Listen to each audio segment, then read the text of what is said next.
Bats Nerd Out Moment. Bats Nerd Out.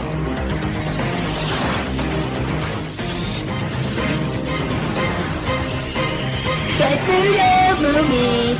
Bats Nerd Out Moment. Bats Nerd Out Moment. Bats. Bats Nerd Out Moment. Bats Nerd Out Moment. Bats Nerd Out Moment.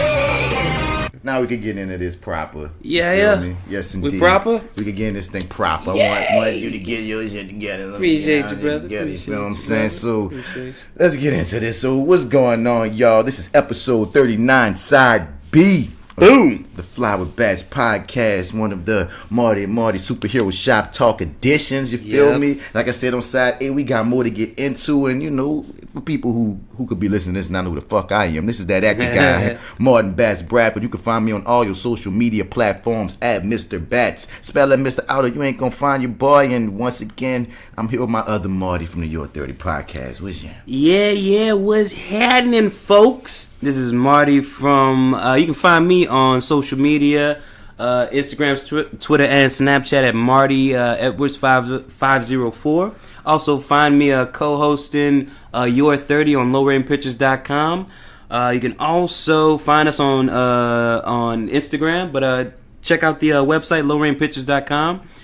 Get a comment thread started there. Like, rate, share. Give us a 5-star review. We'll read it on the air. Yeah. And low red picture, you have a whole like family happening over there. You hear me? You got the Your 30 podcast. Yep. They got the Therapy Noir podcast. Roxy and on the show. You got the Cinema Gems with the reviews. Yeah. And is there a fourth one, or is this y'all three right now? I thought there was. There's a fourth one. Yeah, there's a retrospective that the guy who does Cinema Gems and another cat they do a retrospective on Futurama. Oh yeah, shit! So yeah. So go check out Low Rain Pictures, y'all, and subscribe to all of those joints as well as the Misbelief Radio Show podcast. It's a Saturday night that we're recording this. I'm just leaving the Misbelief Radio Show podcast, and we had a very entertaining show, man. We went in, follow the homie DC Paul at Who Is DC Paul. Also check out We'll Figure This Out podcast. Check out the Metal Hand of God podcast. Check out the Triliterate podcast. I really love that name. And check out, I don't know, I'm forgetting people, but like, yeah, man, stay tuned, but we about to get into this as we should. So when we left off, man, first and foremost, since the last time I seen you, like I said, I've seen Legion now. Yeah, and I still haven't had a chance. I've been at work pretty much most of that time, and then I spent the time I could have been watching Bright. So that's what I want. That's what I'm watching tonight after this. Oh, you watching tonight? Yeah, tonight. I gotta finish it up. I got like about 45 minutes left of it. Is it looking good thoe? Yes, because everybody I've been talking to likes it. And I'm like, man, it's looking great. Well, because the concept looks so fucking raw. I didn't realize it was David Ayers, and I like. Granted, I've loved a lot of his earlier work from Training Day, Harsh Times. This other End of Watch, I think was the name of that movie. I was John with Kristen Bell. Yeah, no. Harsh Times was the one with Kristen Bell. Yeah. The one, it was the one with Jake Gyllenhaal. Oh, I didn't see that one. They're like, it's like a found footage cop. So wait, sort of movie. So hold up. He made Training Day, Harsh Times, and okay, fair enough. He no. Because one of them was a copy. What's the name of it? Antoine Fuqua directed Training Day, right. But he David Ayers wrote it. Oh, he wrote it. Yeah, and he directed. Oh, Street Kings. That's my favorite David Ayers movie. Have you ever seen it before? No, I haven't seen it. It's got Forrest Whitaker and Keanu Reeves starring in it. I never saw it. Remember that? Oh, dude, I love that movie, dude. Yeah. It's so dope. But basically, he has a track record nowadays to kind of be like, he's a hit or miss. So I was a little nervous, and then it's like, this is kind of a reunion of, because that dude. And also, Will Smith has been hit or miss. Yeah, a lot lately. Dude, a lot lately, and that hurts me because as a kid, I was a huge Will Smith fan. Like, funny enough, like I don't know, I just a lot of kids fuck with Will Smith, but I really fuck with Will Smith. Me too. So it was almost like even as I got older and even saw some of his flaws and some of his limitations as an actor. Yeah. Part of me still got that little kid in me that's still like, but that's Will though, man. So I still want him to win. Seeing him, yeah. I want him to win right, still. Yeah, exactly. I don't want Will to lose. And he been losing at times. Like his last win was Suicide Squad to me because he actually like stood out. So even though Suicide Squad wasn't everything everybody wanted it to be, right? Yeah. He and Margot Robbie stood out. They were the standouts of the movie. So, but I wasn't able to say that about Will Smith since. I can't think of the last thing he was in before Suicide Squad that I was like, that's that good shit. After Earth was shitty. What was before After Earth? See, I can't remember After Earth. I didn't see Focus. Focus was good. Focus was really good. Yeah, Focus was really good. He had another flop around the Focus time. He was like he did have another flop. I can't remember what it was. I can't tell you what it was. Wilman hit or miss. Also, when I saw Bright and I saw the concept, and it's in our area of supernatural like type of shit. I really want to talk to you once you see it, man. I can't wait to watch it. Because has anybody talked to you about the metaphors, allegories or whatever? I haven't talked to anyone seriously about it. Okay, cool. Then I won't say anything. Raheem, shouts out to Raheem Glass. He got an album dropping, No More Karaoke. I named that bitch for him. Shouts out. But anyway, he said that bitch a beast. We gonna talk later. Another friend of mine on Facebook. So far, I think so too. I agree with that. Said the same shit. They was like, dog, that bright cold, son. Holla at me. So it's like, that's two people. And then you said you've watched majority of it. Now you're saying like, dog, it's from what unless they fuck up the last 45 minutes. Right, yeah. That's what I'm watching and thinking like, oh shit, I hope y'all gonna fuck this up at the end. I really hope y'all don't. But I'm enjoying the ride so far. But it's the allegories or whatever, it's interesting, and I'd just like to pick your brain about it. I think it'd be really interesting to have a conversation with you about it. But definitely, I think you're gonna check it. When you finish with Bright, you can jump on Legion, because Legion is everything they was telling us it was. How you got through it in 2 days? Dog, tell me this much, man. Like it was that fucking good? I got addicted, dog. I watched the first episode, and like there's too many times I'm watching this show and I'm like, what the fuck was that? You know what I mean? Like they play with first off, it might be it's the most visually stunning of all the superhero shows on TV, on Netflix. It's fresh in your system. Can I ask, how confused were you in the first, say, 2-3 episodes? Were you confused?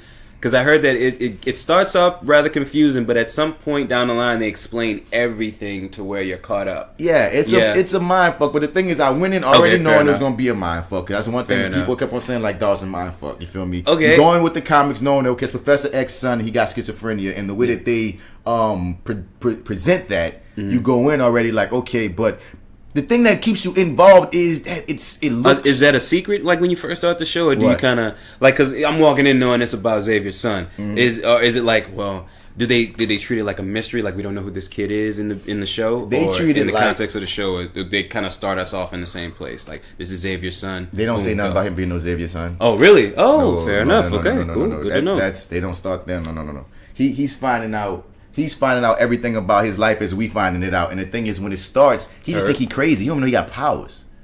Okay. And that's the thing. That's the most I'm gonna give you. They got him thinking he just in a nut house and he just crazy. You feel me? So he has to find out he has powers. And the thing is, since he think he crazy, times when he has used his powers, he just thought he was tripping. Oh, yeah, okay. And a lot of the show fucks with you as the audience too, because he's the unreliable narrator. So at times when you go in his brain, you gotta often wonder, is this the truth or not? And they fuck with you a lot with him trying to figure out was certain things real, was certain things the truth, and it's like it's very interesting, son. Like it's brainy as fuck, dog. Like I say, out of all the shows, like there's no comic book show like this on. Okay. None of them, because most of them, like you look at the Netflixes, they kind of follow the same. Okay, You look at the CW shows, you know what I mean. Most of the shows out kind of follow a certain superhero type of thing. Agents of S.H.I.E.L.D. is a spy show, but it still follows the spy show type of thing. But dog, when you're watching this, and especially the back half of this, there's only 8 episodes. The back half of the season 1, you know what I mean. They even start since it's a trip and you fucking with the brain. They even start using different styles of film. You feel me? Like, dude, like, there's this one episode, at some point you will see, they go silent film. Just to fuck with you. The whole episode? Not the whole episode. Oh, okay, got you. But they go there just to fuck with you. And it's going to come up, you're going to be like, what the fuck, yo? And it's like, and explain how and why they're dog. And they got, sometimes you'll start an episode, and you be like, wait, did I miss something? Like, wait, what? But then you get like 5 minutes, it's like, oh, okay, I'm good. But they just fucking with you, dog. Like they fuck with you in the best way possible as an audience member in that show, and they still get comic booky as hell. It's like they slick side comic booky, dogs. Like, because at first you feel like they backdoor that shit, son. You feel like you just watch a show about a crazy nigga, but then it starts getting a little supernatural. Then they just go there, and you're like, oh. Like, okay, it's a you thought he was nuts, but nah, nigga, this motherfucker's a beast. It's a beast, and visually, dog. Look at the dude. It's just I have nothing. Well, tell me this, because you've literally you sold me before I sat down. You already sold me before I sat down. But Is this first season, since you've already seen the whole thing, is fresh? Is the first season a complete season, or do they leave us on a cliffhanger? Cliffhanger. Okay. But do you feel complete? You feel like the story was complete for that first season? Fuck yeah. Yeah. I mean, a complete journey, I guess I should say. It's a complete journey for the character, and then it goes to another situation, and then there's also a mid-credits scene in the season finale. Okay. So you get the ending, and then you got to How many eps? 8, just fucking 8. Okay, right. 8, nigga. I was sitting up in there looking like time. That's what got me. I was like, oh, this is easy to consume, because those are two things that sold it to me. Because before when we last talked, let me see a lighter. Before when we last talked, you know what I mean? I didn't know how many episodes it was, and I didn't even know it was on Hulu. I thought I was going to find it, download it, or figure something out. Oh, it's on Hulu? It's on Hulu, sitting there on Hulu. I was like, wait, it's what? Excuse me? And the new season starts in February, so it's like the perfect time to jump on this motherfucker here, because it's coming. So nothing but amazing things to say about Legion. If y'all not watching Legion, like if y'all as late as I've been, as late as Marty currently is, you feel me? Right. It's highly recommended, especially if you're currently listening to a podcast where we talking about comic-y superhero type shit. If you already took the time out to listen to this episode, to this podcast, to this SideB, sit your ass down and go watch Legion. And I'm guaranteeing you will be pleasantly surprised. All right, you feel me? Moving on to a few more news things I want to talk about. Tarantino Wait, hold up. Did we talk about this before? Tarantino Star Trek, son? I think we kind of. I feel like we kind of touched on it a little bit. All right, because he just got the right of the Revenant to write for Star Trek, for his Star Trek. Really? Yeah. I'm like, that's happening. This is a hodgepodge of shit that's happening right now. It's tripping me the fuck out. So it's weird enough that Quentin Tarantino's about to direct a Star Trek. But now he's also getting the Revenant writer to help. It's just like nothing about I know writers are writers, but I'm thinking about the Revenant. I'm thinking about, this isolated, Leo fighting a bear and some cold shit. And now we about to go supernatural space odyssey with of the most. What's his name? Like Alejandro something. Something. No, that's not it. That's the director. That's the director. Oh, okay. Yeah. I'm sorry. Okay. And this is, I think, it's one of the writers. It wasn't like just one writer on that. So they're gonna co-write this thing? I don't know, because they just say he got him on his team. And I know Tarantino's not about to just direct. It's Tarantino, so he's gonna have some kind of writing involved. But I was just like, man, these assembly of words: Quentin Tarantino, The Revenant, Star Trek. They don't go together, dog. It's a really strange combination there, man. But you know what? I was just realizing the other day, or I guess last month, where I was rewatching The Hateful Eight whenever they put it on Netflix. I watched it once, and then I found myself watching it 5 more times after that. Like I'm really a big fan. Aren't you a Western fan? You told me that before, I think, huh? Not really. No. Somebody told me that, but go ahead. Not really, so I'm really realizing now that I'm just a huge fan of his, man. Quentin Tarantino, period. Yeah, just Quentin Tarantino, period. So the fact that he's decided now, hey, I'm gonna jump into the Star Wars world. Star Trek. I'm sorry, Star Trek. Star Wars. I know I got Star Wars on the brain. Sorry. You saw the new one? I did see the new one. Yeah, you haven't seen the new one yet. Okay, and it's fucking everywhere. And it's like, even when I'm looking up comic news, it's like, dog, I'm trying to dodge spoilers. Come on, go see it. Oh, you are interested in seeing it? Yeah. I've seen all the Star. Like, I'm not a hardcore Star Wars fan, but I'm just a fan. I'm a lightweight fan. I'm a casual fan. Yeah, exactly. I've been keeping up with every story. I've seen every one except for Rogue One. That's the only one I haven't seen. Good. Count your blessings. Oh, damn. Okay. I didn't like it. Okay, so I'll catch it eventually. It's not in the canon. I think it's on Netflix too. So it's no rush. It's a prequel side story thing that's always been in their lore, so it doesn't make me be like, I have to see this in the same manner as The Last Jedi. You've already seen that movie. I know. Spoiler alert: Vader comes and murders everyone. I feel like that's the best part of the movie from what everybody's talking about. It is so amazingly light years better than anything else you get before that point.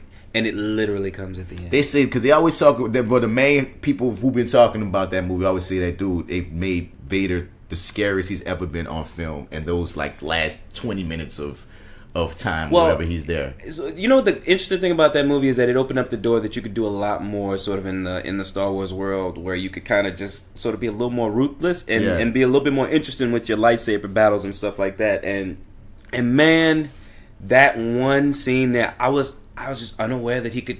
Holy shit! You can do all of that. They let you film this? Like, this is possible? But once again, we evolving as filmmakers from when we first got a Vader. So Well, they give you in episode 3, they give you this whole thing about how he killed all the kids with his lightsaber. Oh my god! But it's like, no, he killed grown men, and it was Ooh. Yeah. Ooh. That's the only thing I'm really caring about in that whole movie is the scene of Vader massacre. If I were you, dude, I would just YouTube that. Just I'm not gonna lie to you, dude. He said yeah, because it's there, dude, and you literally waste your time. I'm sorry, I can't. Say about Star Trek. Yeah, sorry, Star Trek. With Star Trek and Tarantino team he's putting together. I think it's great that he has a team. Not to say that I think he can't handle this, but I think probably the more hands on deck in the script phase, probably the better. I'm a little nervous for what a Star Trek Tarantino film would visually look like. I'm excited. I'm just sort of nervous. Because nothing about it in my head makes sense. Like I can't. Yeah. Okay. Sort of we did talk about this. I said I wanted him to do Lobo. I think he'll be a fire director for Lobo. So I'm curious. I guess. Curious? Yeah. At the very least, we spoke on this before. I think. The thing is, I'm just a huge Tarantino fan. When I think about it. As well, so I just get excited to see what his next projects will be, whatever they are. And on the news section, dog, you've been seeing they've been trying to get some Oscar buzz for Logan. No, I haven't seen that. Are they pushing for that now? They're trying to get some Oscar buzz, whether it's Hugh as Logan for Oscar Best Actor or as Best Picture. They're really trying to get Logan Oscar buzz. How do you feel about that? I'm confused because the thing is, I thought it was an amazing movie. Me too. He did act amazingly in it. He did. It's just, I just never thought to myself, this should go to the Oscars. But it's not like when you think about it, impossible. I mean, I'm not. So you, as Mr. Bats, let me say that one of my favorite movies of all time is The Dark Knight, and that whole Oscar run that we had when Heath Ledger passed, and then he got nominated for the performance. I just thought this was nice. We made it this far to the show. Right. Even in my wildest dreams, I never thought they'd give it to him. And sure enough, he won that. They gave it to him, So and also after that, remember The Dark Knight made them expand the number of movies would be considered because everyone felt that The Dark Knight itself should have been considered for Best Picture, and the slots were filled. So it not only made history and then the superhero character won an Oscar, but then you changed the number of motherfuckers you got to consider. Yeah. So the genre tries to push it. But what you think, Logan? Logan? Oscar? Nah. It's like I mean, you know what? I've maybe seen it once since it's been released on DVD. But no, I need to rewatch it just to kind of confirm what I'm thinking. But no. And here go another thought to toss at you: a Professor X. People saying maybe he should get supporting. Now he did. I'd support that. He did rip that shit. Oh hell yeah! If we look at the arc, because those movies at the very least, Logan really gave us the final arc for both of those characters, of Professor X and Logan. But specifically for Professor X, I would not have seen that being his arc in a million years. Of like, he's a completely different person from X-Men 1. I'm not okay. Yeah, no, I'll give you that. I would support a nomination for that. Definitely, I think I never thought that's worthy. Professor X dropping motherfuckers is all I'm saying. You dropping fuckers now. You're like, shit. That was a different Prof X, baby. Well, the things I think about when I think maybe he could do an Oscar, I think them playing that scene right before he dies when he's sorry, spoiler alert for Logan. Like when he's coming to talking to what he thinks is Logan, but it's the replica or whatever.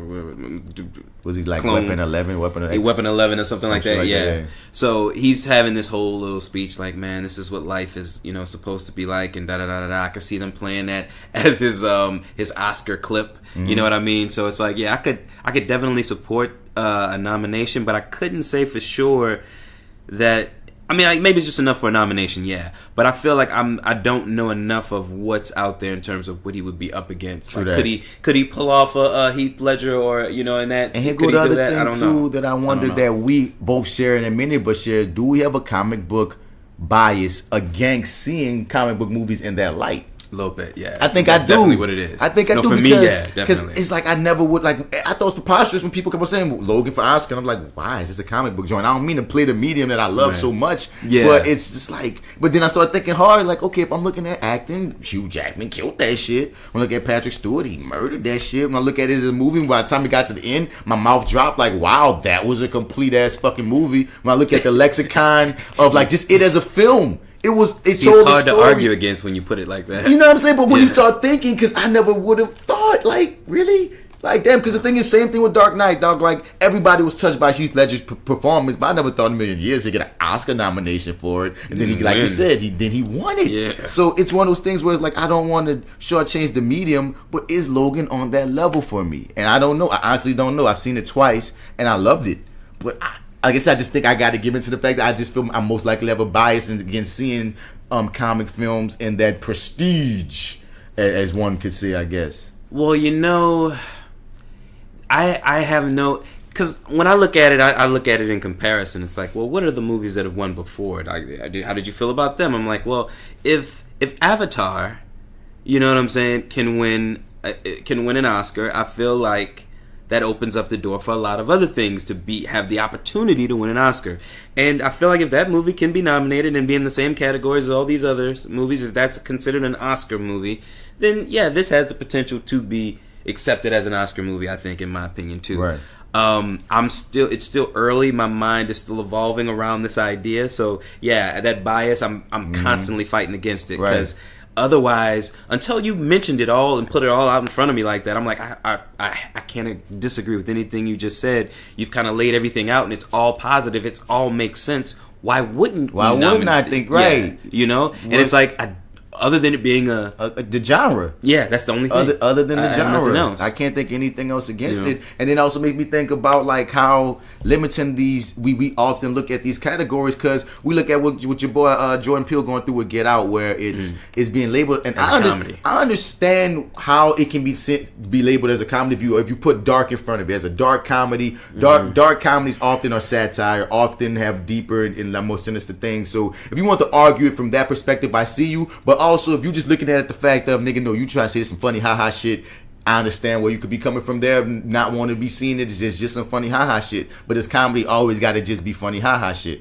And I don't know, it's a funny thing, because honestly, if I'm going to look at it, dog, I feel like Get Out should be nominated for an Oscar off the dump, because it was culture changing. And I feel like it's masterful, man. The best two movies to me of the year, if you want to look at it as far as impact for me personally, was Get Out. And if you want to look at the comedy, it should be Girls Trip. Girls Trip should win best comedy. There's no comedy that came out this year that's better than Girls Trip.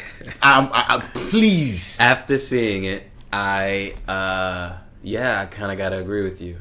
And just the authenticity of that movie is just kind of scary. It's like, oh shit, you could do that? Dude. You could do that. It did so many things for the first time. They made a freaking female bro movie or something, son. They did everything that all those motherfuckers do. And they did everything right, too. They followed all those same beats. It just were women, and it was real, and it was funny. It was actually funny. But you know what, also, too, another thing about Girls Trip is like you can't discount the cast. Right. Because I really believe in the hands of anybody else, and I've kind of, or just any other actress, not to say any other black actress or another group of black women, we couldn't have put this together and made it the same success. But when you listen to the commentary of that movie, a lot of that stuff wasn't on the page. Like Queen Latifah's character, a lot of the stuff she brought to the screen wasn't on the page. Right. A lot of the stuff that Tiffany Haddish, of course, well, not of course, but man, a lot of course, stuff, she's a comedian. Yeah, okay, I don't fair trust. Enough. What comedians I've out seen there? Everything that she's done in that movie is I feels like it's part of every routine I've ever seen her do. Yeah, it's so not it's surprising. Like, yeah, it's not surprising. So, I feel like she was hired for that because and it was great though. And it was amazing. Yeah. It was amazing, son. And I'm just feeling like we want to talk real because they gonna also. I mean, I'm saying we want to talk real. What they'll put up like 3 other movies, some white ass shit they're gonna put up there for best comedy, and I'm gonna just be looking like, y'all, let's be real here. It also made money. We have the nominations for the Golden Globes already. I don't know. All I know is so there's still a chance. Wait, what is that? Get Out is nominated. Oh, Get Out is nominated for. Yeah, no, it is. So they have dropped. Yeah, no, they are dropped. Yeah, so that's right. Okay, and Girls Trip might be up for Golden Globe. It better be something. But I'm talking. I think something, man. I think if we talking comedy and Oscar proportions, dog, nigga, Girls Trip. That's the movie to me. Those black women, that whole black squad deserve the recognition that they deserve, dog. Off the dump. Agreed. Straight up, son. Agreed. So moving on. Sorry, yeah. Moving on, son. Let's talk Punisher. Fuck it. Oh, right, yeah. Let's talk fucking cool. Punisher, Let's talk son. Punisher. Where's my pen? All right, let's do it. I think it was amazing. You said you was gonna have a controversial opinion. Oh shit, did I? And I feel like the Punisher may I don't remember what it was. It's the best of the Netflix. Oh, yes, that was my controversial. Oh, really? Yeah, because I was gonna. I think you took mine. Because what I was gonna say is, I hate to say out loud that something was better than Luke Cage. Oh, because how everybody was hating on that shit. I'm sorry, dude. You My good. bad. I'm just hating how everybody was hating on that motherfucking show so bad. They were like, oh man, it's so black. I don't know if I can really get down with it. Like, what? Whatever. It was well written. You got great fucking music. You got all, like, you didn't just get rap. You got like rhythm and blues. You got some dope R&B. Yep. You know what I'm saying? It's, they put the together, whole presentation, the they did it. whole thing was dope. It culminated all by this huge fucking battle at the end. Yeah, man, that shit was perfect. And dude. it made me want to. The more hate that they would give it made me want to hug it more. And it's funny when you listen to like certain white people just won't get it because it was so black, and it just is what it is, and it's so fucked up on the inverse. Why you gotta hate on it though? On the inverse of us as minorities, we got to learn to love white culture because they got the majority. But for whatever reason, dog, like white culture takes what it wants out of black culture, and if they don't understand something, they just choose to fear it or choose to alienate it or choose to other it, and that's what seems like it happens a lot. Certain things we just get because we black people. That I think because if you look at when a lot of people the problems people was having with it, if you look at the white spectrum, some of that shit was just cultural. Some of that shit was just you just don't get that. You know what I mean? Like my main issue that I had with the show, and the only issue I really had with the show, honestly, was and he grew on me, but was the villain, dog. Your boy, villain? He wasn't better. Cottonmouth shouldn't have died, dog. Cottonmouth shouldn't have died for Diamondback. Nah, son. Like the Diamondback. The gravitas of Mahershala Ali shouldn't have, like when Mahershala left the show, I felt it, dog. And Diamondback, I liked him, but I saw he was like comic booky.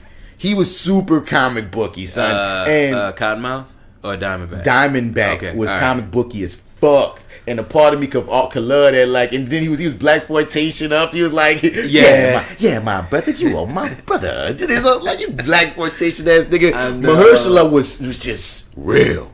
He just felt like real. I wish it could have just ended. Like, cool brother, story purposes, I got it because they wanted to get Black Mariah over, and to get her over, she had to kill him to get to rise to be as part of her arc of being that bad bitch that she has to become. I understand why. Could he have just been injured? Could he have just been fucking paralyzed or something, a coma? He could have, because they don't do that at all. Well, at least the versions that I'm reading right now, like he's a ongoing thing. It's something that they did for the show, which I guess was for shock value, really, because that's kind of what they all do. Though. Somebody dies, like somebody dies midway through. Yeah, they did that in Iron Fist usually too. Black guy. Iron Fist didn't have no black people. Well, no, I mean, sacrifice them. They actually brought him. Remember when they killed the dad off though, like midway through the season? Yeah, what the fuck? And then he came right back though. But I'm just saying, Daredevil, the black reporter died. True. And Jessica Johnson, the black cop died. Yeah, you're right. Oh shit. And Luke Cage, black boy. Now there's a black triple fucking black barbershop owner died. Now some black dude dies in all these shows to get the hero to the next level, son. I was so scared hold up. Come on, don't fuck over me, son.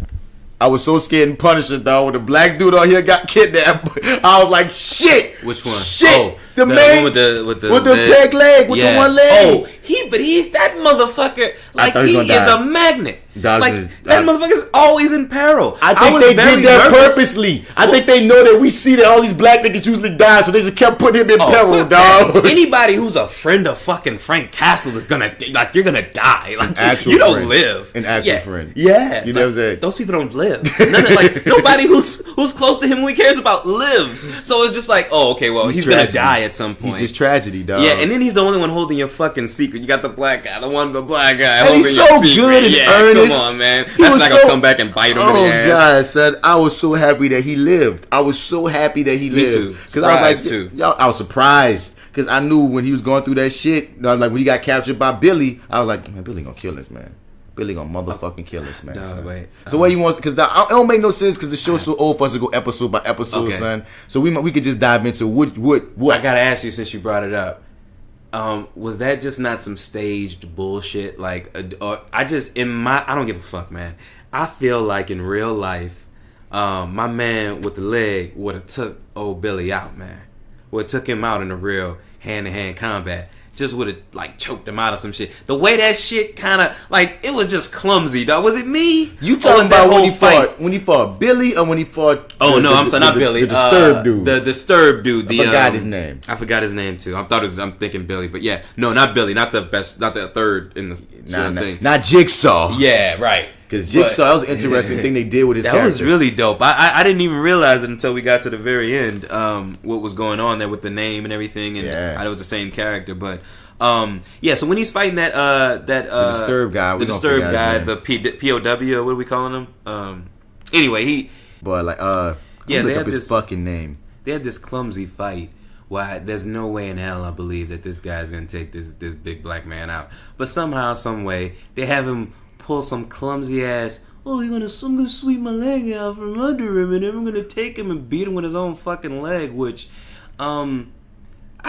overall, man, like, I'm not desensitized to violence, man. I guess that's just not me. But like this show was fucking brutal, man. That fucking when Frank gets caught. Lewis was his name. Lewis.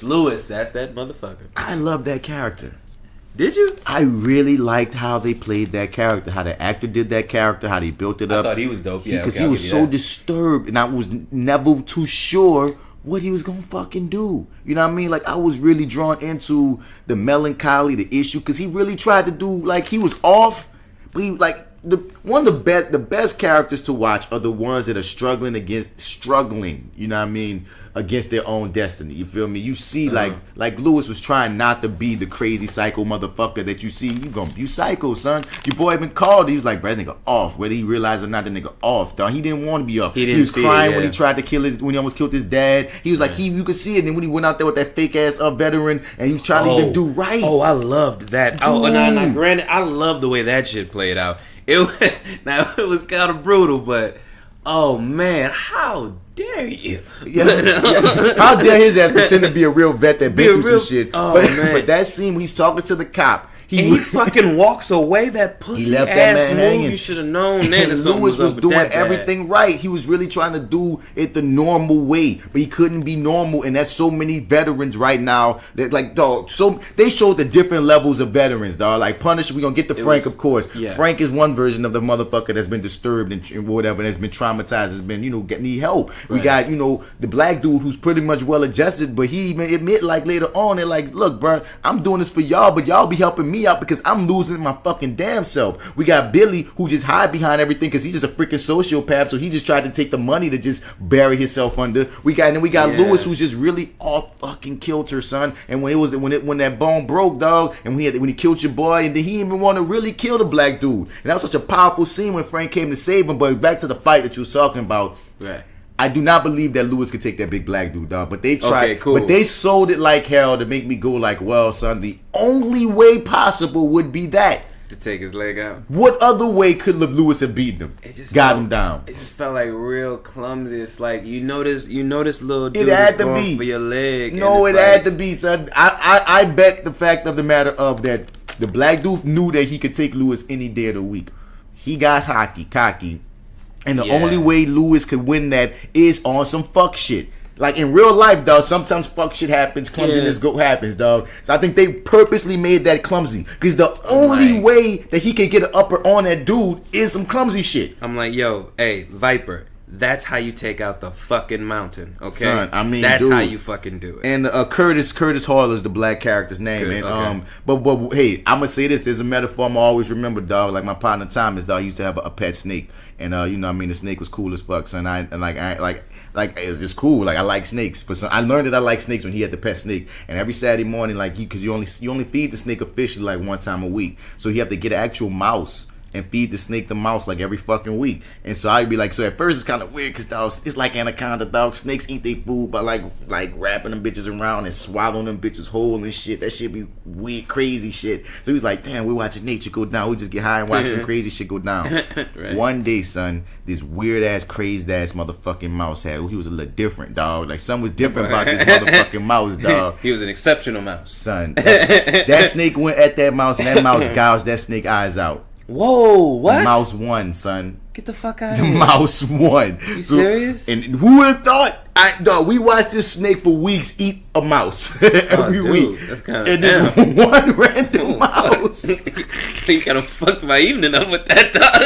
He killed him. He killed him. He went for the jugular, bitch. So that's what I'm saying. God. So on any given day, every boxer says it. On any given day, you can lose, dog. So no. Yeah. On a normal no, Lewis can't take care of this, dog. But the way they tried to show it was really that, no, son. He caught him slipping. And that one slip, Because that's the only way we can get forward story progression, dog. Yeah. Like, come Fair on, enough. dog. Yeah. Because the thing to come when Frank talking to Lewis and he talk him down into really saving Curtis' life. And you right, damn, Curtis kept staying in peril. Because damn, it's a whole different situation. But that was powerful, Right?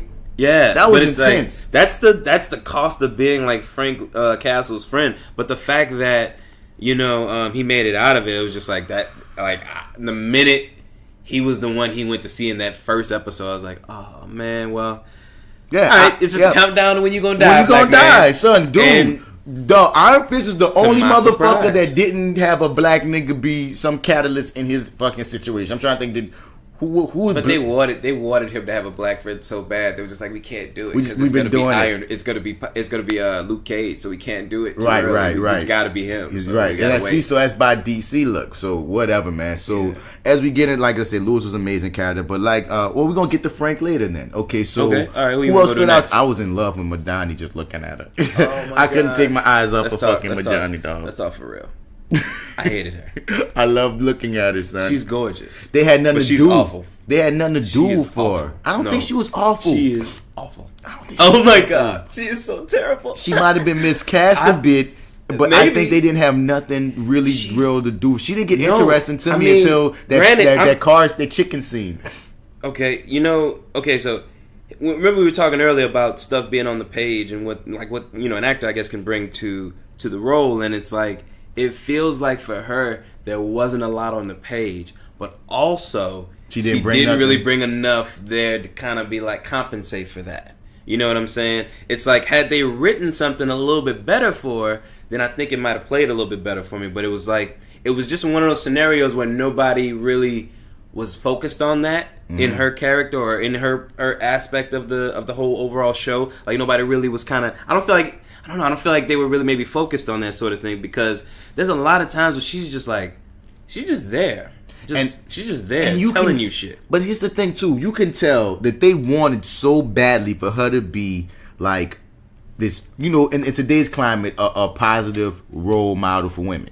They made her smart as fuck. They made her she can kick ass. They made also her made her brave. dumb as fuck, too. You feel me? I mean, they made her story dumb. If that makes sense to you. Yeah. Okay. You know what I mean? Yeah, no, 'Cause- I'll agree with that. You know what I I'll mean? agree Because with like that, yeah. it's certain shit that in the world that you're in, I see why you did this, and this. I guess like y'all kind of made this make weird sense, but when I go into my world and look at other ways you could have played it, it's like y'all not tricking me here. And you get like she could have did this, but I don't hate the character, dog. I just think that they could have done more with her. Definitely. And I cannot hide my bias that I just thought she was gorgeous, so I might just have Yeah, a bias to this beautiful ass woman, dog. I could keep my I eyes agree off with her. you though, dog. I think she's gorgeous. Definitely, that's something. I think that kind of makes an excuse for it. Like I remember listening to another podcast where they reviewed Luke Cage episode by episode, and all of the guys there hated Misty Knight. They hated her. Oh, yeah. They thought she was were they white? awful. Were they white? 2 white, 1 black. Okay. Thought she was awful, and I didn't see what the problem was. I dug her, but when I watch this girl, I feel everything that they felt about her. Misty Knight. About her. I feel everything. It's like it's not that it's not her. I don't want to make it seem like I'm attacking the actress. Yeah. But what I want to attack is the fact that there's not a lot there, and then when there is stuff there written for her, it's like it. I don't know. It just kind The of most makes her dumb. interesting It thing makes was her fall for fucking with shit. Russo. I think that's the most interesting thing they had for her was the Russo love thing, I guess. Yeah. The fuck buddy ship. And it's like, but she. Oh, I'm sorry. Because that was a She creepy couldn't- ass scene when her partner get killed and then his hand reach over and he in the bathtub with her. I was like, oh God, villain shit, bitch. You feel me? But I'll get to the villain. Oh yes, That was so villainy, but like okay. So and I can't wait till we get to Billy, because Billy is actually my most fascinating character in this show. all right, I feel it. Yeah, but with reason, with great reason. Donnie though, her parent, like I don't know, it's just sort of like I felt like she was phoning it in. Don't get me wrong, I feel like she was happy to be there. She wanted to be there. She showed up to work, but nobody gave her. It's like she a was lot there. enough to do there. She was there because her partner got killed and she was following that lead. And you Right. can see that they really didn't want to make them love interests and they tried so hard. But I'm like, dog, only really make through how obsessed she is. I understand people get obsessed for their partners and shit, dog. But she was obsessed like it was a lover. But then they went out their way to make it seem like no, he was married and this was cool. Right. So I'm like, she going to this brigade like she ain't a professional motherfucker who's probably dealt with other niggas who got murdered. You know what I mean? Like, dude, you inform. Now he wasn't informing, but your partner's gonna die sometimes, dog. In the situation that you in. I will forgive that because not only did they kill her partner and then she doing it, but she's on to something. Like she's following a lead and it's actually leading to something. It's just there's some corruption there and she's got to get around that. And so it's like I see her, but that kind of a dog with a bone that just won't let it go. If you're coming for a Punisher show, okay, I understand why people felt that. Because the thing is, me watching this, dog, I didn't have no problem with Madani. I roll with her little story. I rock with her, this and that. But when I put my critical eye on, it's more interesting if y'all just cut the bullshit and just jump to she's searching for this Punisher.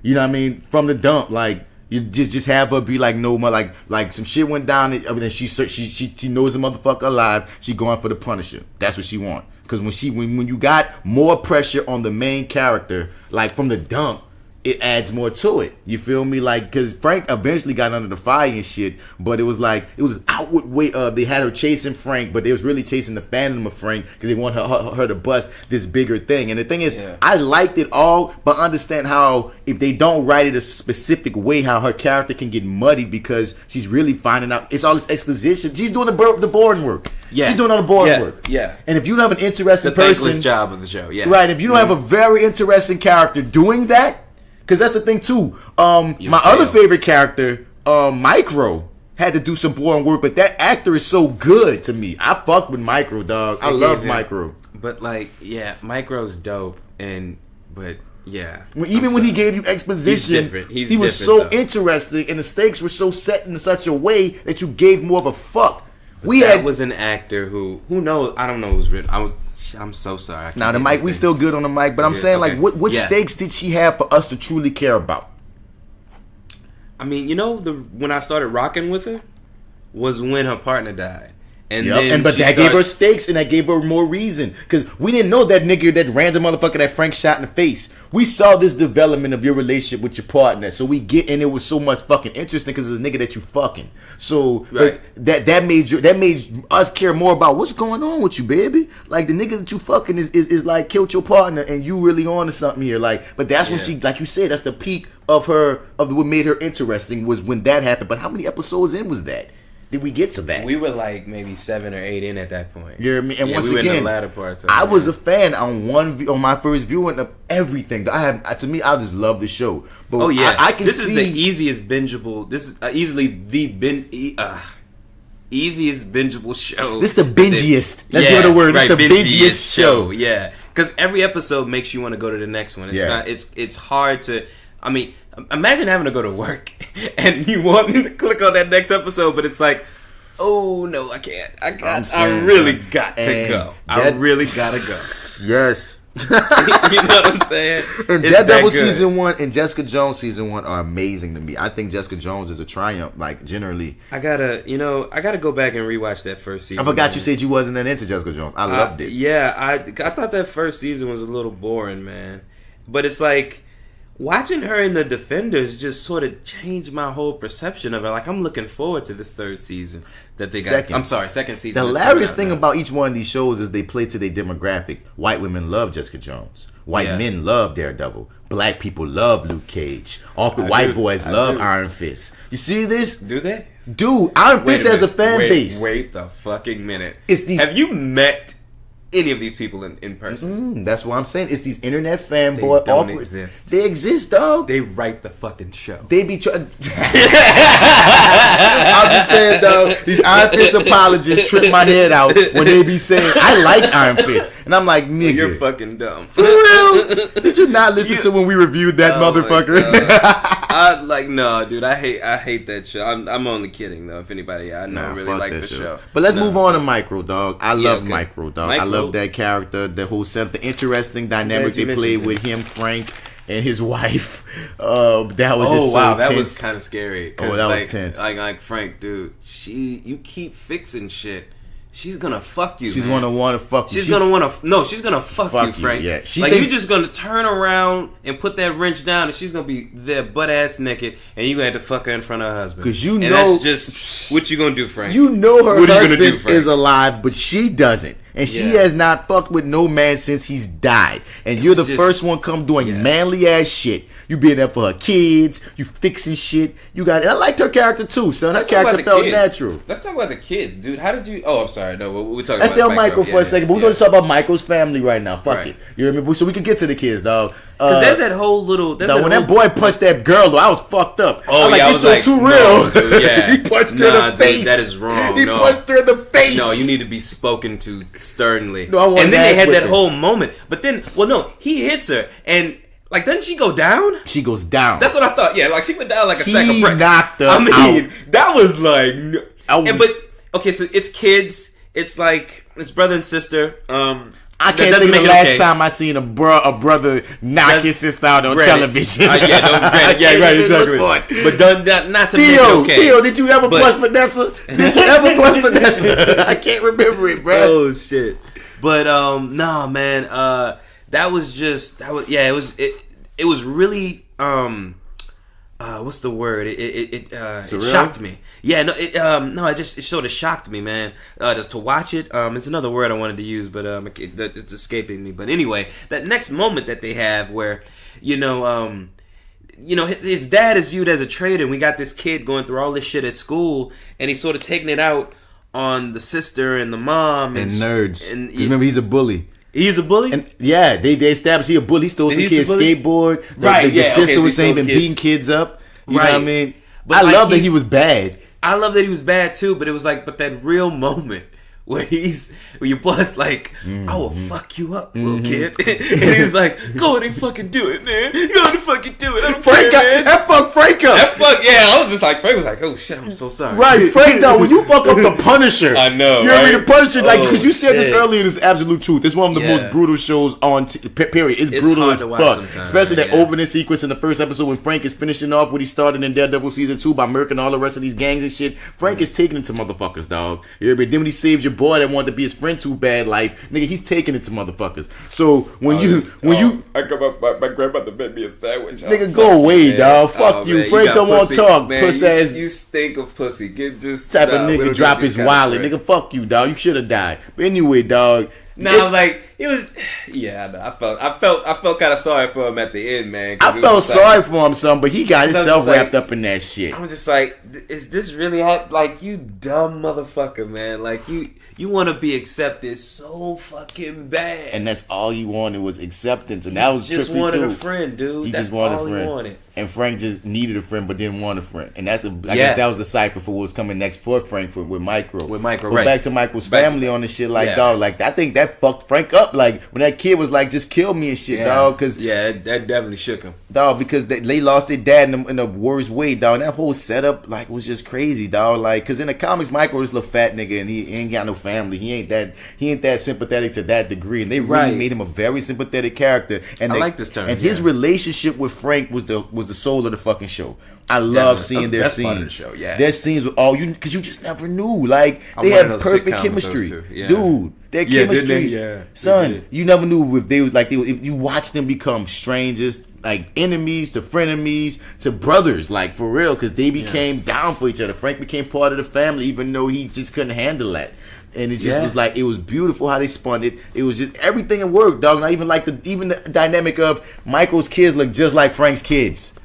Yeah, and they purposely cast it like that, dog. And at times it was kind of fucking with my eyes. Weird. Yeah, I know, it was a little weird. It was like, which kids are these? Are we in a flashback? What's going on? You know what I mean? Y'all hitting it right on the nose with having his kids, and the girl even wear the ponytail in the same way. And I'm like, dog, you got Frank interacting with Cyphers for his own family. That's some shit. What'd you think about the wife? I like the wife. Like I said, I thought she played that naturally, dog. I just kept on going, please don't fuck her, Frank. And please, chick, please, your husband's watching. Like, that was some great tension, dog. The first time Frank went over there, though, I got kind of scared. Like, is he trying to, like... At times when he went over there, I was like, is he trying to, like, fuck with Micro right now? Just to let him know I could touch your wife at any time. And I fuck touch her, because Punisher's not a sexual being type of character. Yeah, but I mean, that's like, not like the thing that we think is primarily on his mind. because even your girl, that's his friend, like, they got a love for each other, but they don't fuck around. The chick from Daredevil, man, who also think her man dead. Oh no, they're Karen. gonna fuck. You hear me? Oh, they're gonna fuck it. And that's just an interesting dynamic that they've just laid out that's never been nowhere in the comics, because those two actors also have amazing chemistry. Yeah, they do. But you don't think they're gonna fuck? I don't know, because I think she's gonna get killed in the next season of Daredevil, and I think that's gonna send Frank on one. Oh shit, you think? Then if they're going Born Again, spoiler alert, that's what they're talking about doing. And in Born Again, a few things happen. Kingpin finds out Daredevil's identity, which was hinted at the end of Daredevil season 2, when he was like, "Oh wait, that." When Matt Murdock punched him, he was like, "That felt familiar." You feel me? And Karen Page gets killed. You feel me? That's one of the big things that happens in Born Again. What you call is in there? Oh man, but then Bullseye.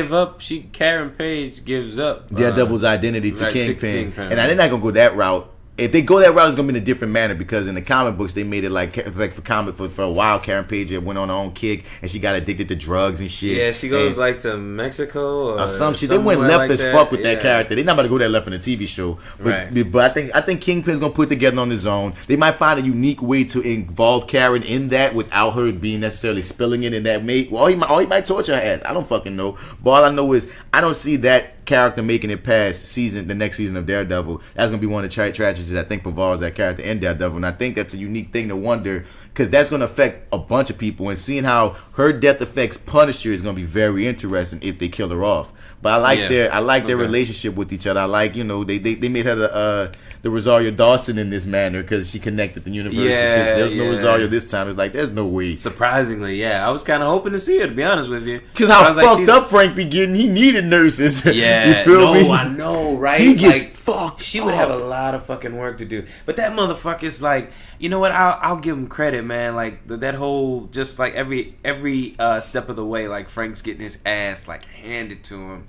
In some way or another, getting shot, stabbed, something, anything, just a nick here and there. But like this motherfucker's losing blood, like he needs a transfusion, like ASAP. But it's just like I don't know. Every single time, man, they always had me on the edge of my seat. It was always like some suspense, like there was always something there, man. Last thing on Michael, because I want to jump into Billy, dog. Gotcha. I just want to say, like, once again, like, just even how that ended, like with them, how they had that big setup and he had to fake his death again, and how he was really trying to welcome Frank into his family, because like that. Did you for a second think that he was really dead the second time around? For a second. Yeah, you did? Okay. For a second, it almost got me, but then, like, I started thinking too quick with my writer brain. Like, they like, I put things together quick, but for a second, I was like, they really did that? Because the thing about the conceit of this show is, they, like you said, they make you feel like anything can happen and anyone can die. And you just, that, like, Marvel like to shock you, but for a second, but then I kind of called, like, no, they gotta be faking it, though. They not gonna play it like this. I bit the whole thing, man. I was the whole thing. I thought, because I was just like, why on earth would they fucking do this twice? Oh shit, he's dead, and he's dead in front of the kids. It's like, this is gonna be this would be a really awkward conversation if you weren't dead. And I was like, nah, he's fucking dead, man. And sure enough, and his ass has an awkward conversation with the kids. And they have the awkward conversation, and they don't skate, but that's good to me, because they don't run away from what that has to be. Because on one end, you could have did it like that. That could have been the ultimate tragedy. You finally see your kids, and then you die before you really get to get what you wanted. And they could have really went with it. They could have gone with it, and that was great how they did it, dog. And I love that he got his family back, because I'm wondering how they get you back in the game for season 2, Micro. Because now you got a family actually that you went back to, but Frank ain't done. Season 2 has been greenlit. So and Jigsaw is out there, and that's why we're gonna move into Billy Russo. Billy Russo, my favorite character, man. This dude is just interesting, and I couldn't remember exactly where I knew him from, but then I looked him up, and then I remembered he was in the first season of Westworld. See, I still haven't watched Westworld. Yeah, Westworld yet. Okay, yeah. But I was like, he did make an impression on me there, and I was just like, I know his face from somewhere. I couldn't put it together, but once I saw that, I was like, oh, okay, cool. I think he's great in this, man. This role is almost like tailor-made for him. It fits him like a glove, I think. the complexities, the there's a lot of shit that's kind of going on with him that we don't really get direct references to, but you start to kind of put together like that whole situation with what's going on with him and his mom, and just sort of how he grew up, and sort of what the clothes, the world he lives in, being in charge, being this, being that, being a success. You know, like where all that stems from, all of these things. And like he's being bred to not trust people. Right. Even the ones he loves. Because Fair that's enough. the trippiest Okay. thing. I feel like he loved Frank. But he a fucking sociopath. And it's just part of his makeup. Like to turn on him because he ain't built to trust people. But I think because one of the most tragic scenes in that whole fucking show, son, that got me for real was in the last episode when you see him kicking it with Frank's family and you know that he know what's about to come. Yeah. And they chilling. They call this like he Uncle Billy. He besties with both Frank and Frank's wife. They eating hot dogs together and shit. They were partners. They were really to Frank. They were family. They were family, and he was dirty because he just built like that. And that's like I said, he's a complex character. And in the comics, like he ain't nothing like that, dog. Like in the comics, he just was like this ruthless ass motherfucker. Frank fucked up his fucking beautiful ass face, and that made him even more crazy. And this time, like in this show, they say no. Just like Daredevil getting his costume, we gonna build you the Jigsaw. If you a comics nigga, you know his name, good. But guess what? We gonna slow play and let you really see the beautiful ass nigga, the beautiful success story and all that. So when he gets the like, cause they got so many directions to go. I didn't really feel like he was more concerned with his look. No, that's his chip. Like I feel like they projected that that's his chip. What? Because that's the chip he got on his shoulder. It's like when you're dealing with like I'm about to say a pretty girl because I know that from a male perspective. I think any person of beauty, there's a certain pretty beauty privilege that comes and people look at you a certain way and expect certain things. And I just know this. Okay. Women have it the worst because we sexualize women. You know what I mean? So pretty women, you know what I mean, always got these projections that get put on them at times. They just be wanting to be chill. Like most girls I know that's the most gorgeous girls ever are like awkward as fuck. They just, you know what I mean? People just be putting all this shit on and they like, bro, look, I'm weird. Most pretty girls I know are weird, dog, but they don't get to be weird until you kick it with them, get to know them for real past the bullshit that get put on them. So I think with him was, he just happened to be handsome in his brain. He knew how to use it, like to get the pussy, you feel me? But it wasn't like, he cared about his looks, but he didn't obsess about his looks. Right, yeah. You feel me? Yeah, and exactly. I even pissed him off that your boy called him pretty. Remember when he killed a partner? He made it a point to be like, who's pretty now, bitch? Like, nigga, don't underestimate me because I'm pretty, nigga. And I think that's what made him feel like he had to be better because, okay, niggas just think he the pretty nigga. For all we know, he could have been touched back in the day. Who the fuck knows? Because he hinted that he had some demons going on with him from being in that foster care and growing up with his drug addict ass mama and shit. You feel me? So once again, when you delve, like you said, complex ass character, son. And your dude played the beats nicely, dog. You saw the shift from him seeming like the underling to that bald motherfucker to being like, no, son. I was really hoping we could trust him in the very beginning when we're introduced to him, and it so seems like likable. he's a friend. Yeah, he's likable. He and was it's like so likable. He's kind of doing everything right here. You know what I'm saying? To an extent, I can't really be mad at none of his actions here. And then he actually meets with Frank. It's kind of like, well, dude, kind of if you wanted, if the goal was to put a bullet in Frank's head, the moment to do that was when he was eating his goddamn hot dog and y'all was having a conversation. But then he said why he couldn't do it there because it was so public. Oh, in that little area? Yeah, man. He was like, they couldn't just do it because I came up at one point. He said I couldn't do it there because he kept on trying to get Frank to take him up on, you know, meet up coming later. on a job and I'm getting rid of him. I'm gonna send you off. That's really I'm gonna murder you. I'm gonna get you then. That just hurt. But like, because honestly, the only reason I had to mistrust him was because his name was Billy Russo. See, I didn't even make that connection. I had looked it up maybe like 2 or 3 episodes left in the tank. And then I was like, so you got to get it straight up. Yeah, I got it a little bit before. I was in it for a while, just not even knowing who was gonna end up being. That's why you got to trust him. See, because like as soon as that bitch dropped, I just went on my Punisher dive and I was like, let me read up on some shit. Whenever a show coming up, dog. If I, because there's certain characters. I think I've told you there's certain characters that I actively read. You know what I mean? I'm always reading up on Batman. I'm always reading up on Spider-Man. I tend to keep up with the X-Men, but I've fallen off X-Men. But there's certain comics, Daredevil, I tend to stay on his shit. Certain comics I read read actively, and certain ones I catch here and there. So Punisher, he one of his. I catch some of his comics and I fall off it. So I was like, wait, hold up, let me get refreshed on him. I always knew Jigsaw, but I forgot his name. So I was like, okay, who the big niggas that's in Punisher? And they say they cast this nigga as Billy Russo / Jigsaw when they was putting it together. So that made me look him up. Okay. So I already knew he was the villain, but it was so weird how they presented him because, like you said, in the comics, they're never friends. He was just a bad guy. And he was always so mob he was such a likable dude. Like I was like, oh shit, how y'all about to play this dude? How is he about to become Jigsaw? Is he gonna have an evil turn? It's like, nah, he's just kind of always been evil. He just was always evil. He was just a sociopath. He just knew how to charm his way into everything.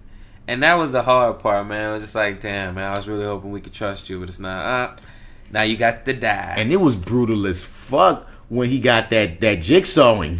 Oh yeah, yeah, man. Scraping his face on the fucking glass, nigga. Like he was like, dog, you gonna live with this shit. That's one of the things. That's one of the reasons why I'm not pro execution, the death penalty, because I feel like that's not a punishment. To me, a true punishment is having to live with some shit. You feel me? Having to live with whatever it is, having to live in misery, whatever it is, dog. Having to live getting raped forever. I don't know what the fuck it is. Ooh. So it's like, dog, right. like I felt him on the level of, you know what, son? He wasn't obsessed with his looks, but he cared about his looks. You feel me? Yeah, and that's part of his image of success, because that's what he really cared about. His the image of success. Yes. You feel me? And part of being successful is being handsome and is being fresh. You feel me? And all that other things that made. That boy was fresh. He was, though. He always was fresh. Even his bad guy gimmick was fresh. Ooh. Even the two knives coming out of the fucking wrist is smooth. Nigga, like, was he's just a smooth motherfucker, yo. Yeah, you know what I'm saying? So it just fucking with that, and Frank being like, no, I'm not gonna kill you, son. I'm about to fuck you up. Like, you know what I mean? And that just.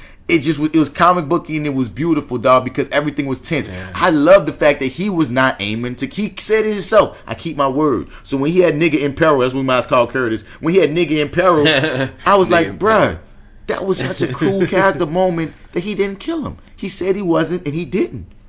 Yeah. And that was tense. Frank over there with the freaking sniper, and he just did not want to believe his friend was doing it to him. And it was just so tense, dog, because you feel the love, but you feel the hate. You dig? I guess we could talk a little bit on the bald guy. I mean, he just was so unlikable. I was happy when bald guy.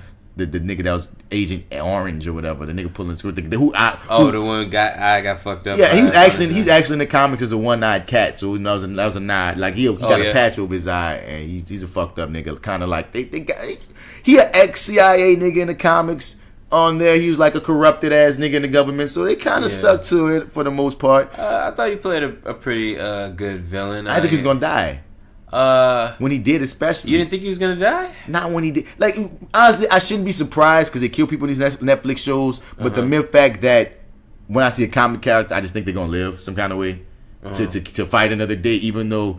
In all these shows, they kill real characters. I mean, like I said, in Daredevil Season 1, the black dude, he's a mainstay in the Marvel Universe. He's the main reporter that be dealing with Spider-Man and Daredevil. Oh, yeah. And they just killed him like he was no regular deck. Yeah. So you should know off the dump, like, no, we kill niggas. We kill niggas. But, yeah, son, he was a good villain. He made you hate him. Because he was that white guy.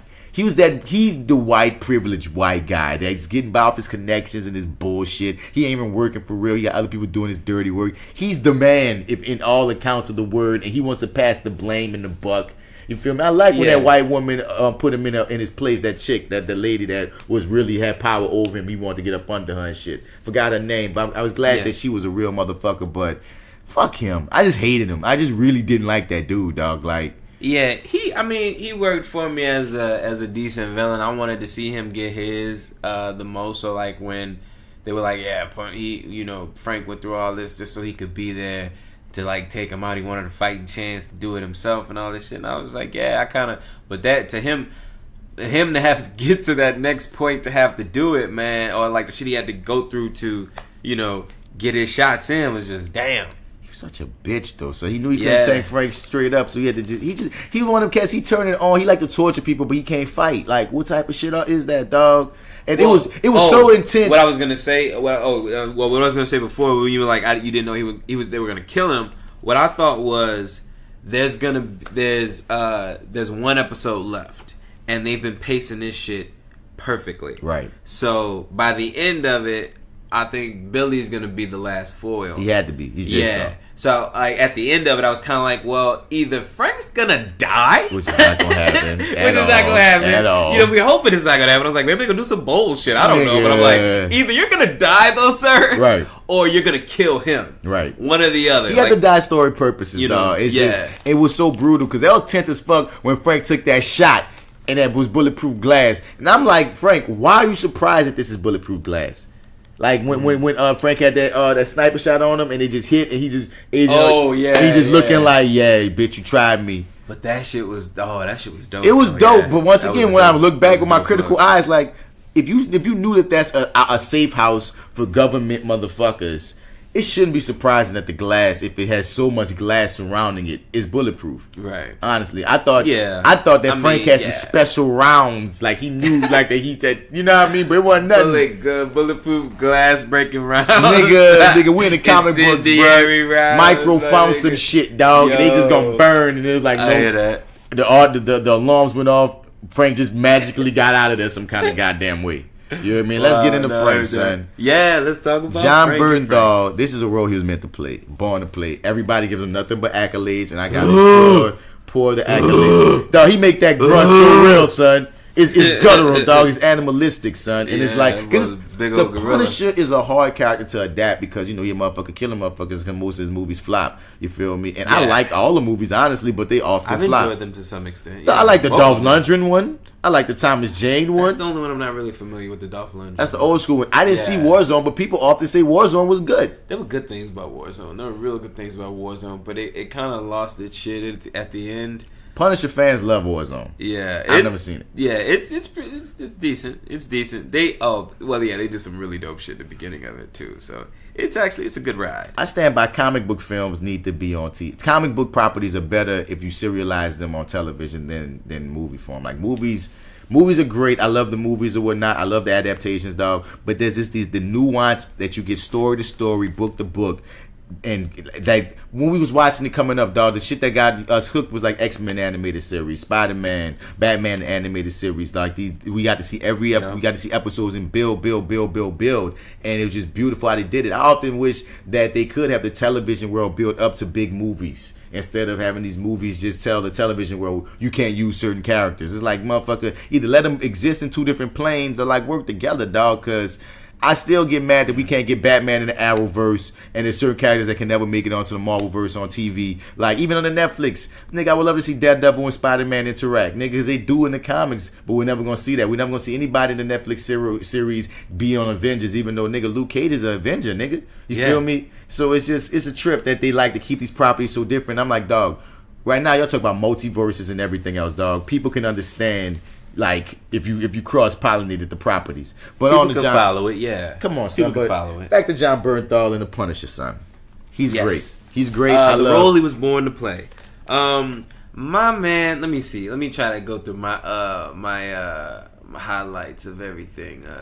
So John playing Poppy to a Micro's kids was top of the list because I'm like, yo, John, you're about to get some pussy. And because I'm like, come on, dude, what are you doing here? What are you doing here? And don't bring her fucking flowers. That is the sign that you want to fuck. All right. And then you're going to sit there and drink wine with her. Come on. Right. We know what's up. Anyway, I'm sorry.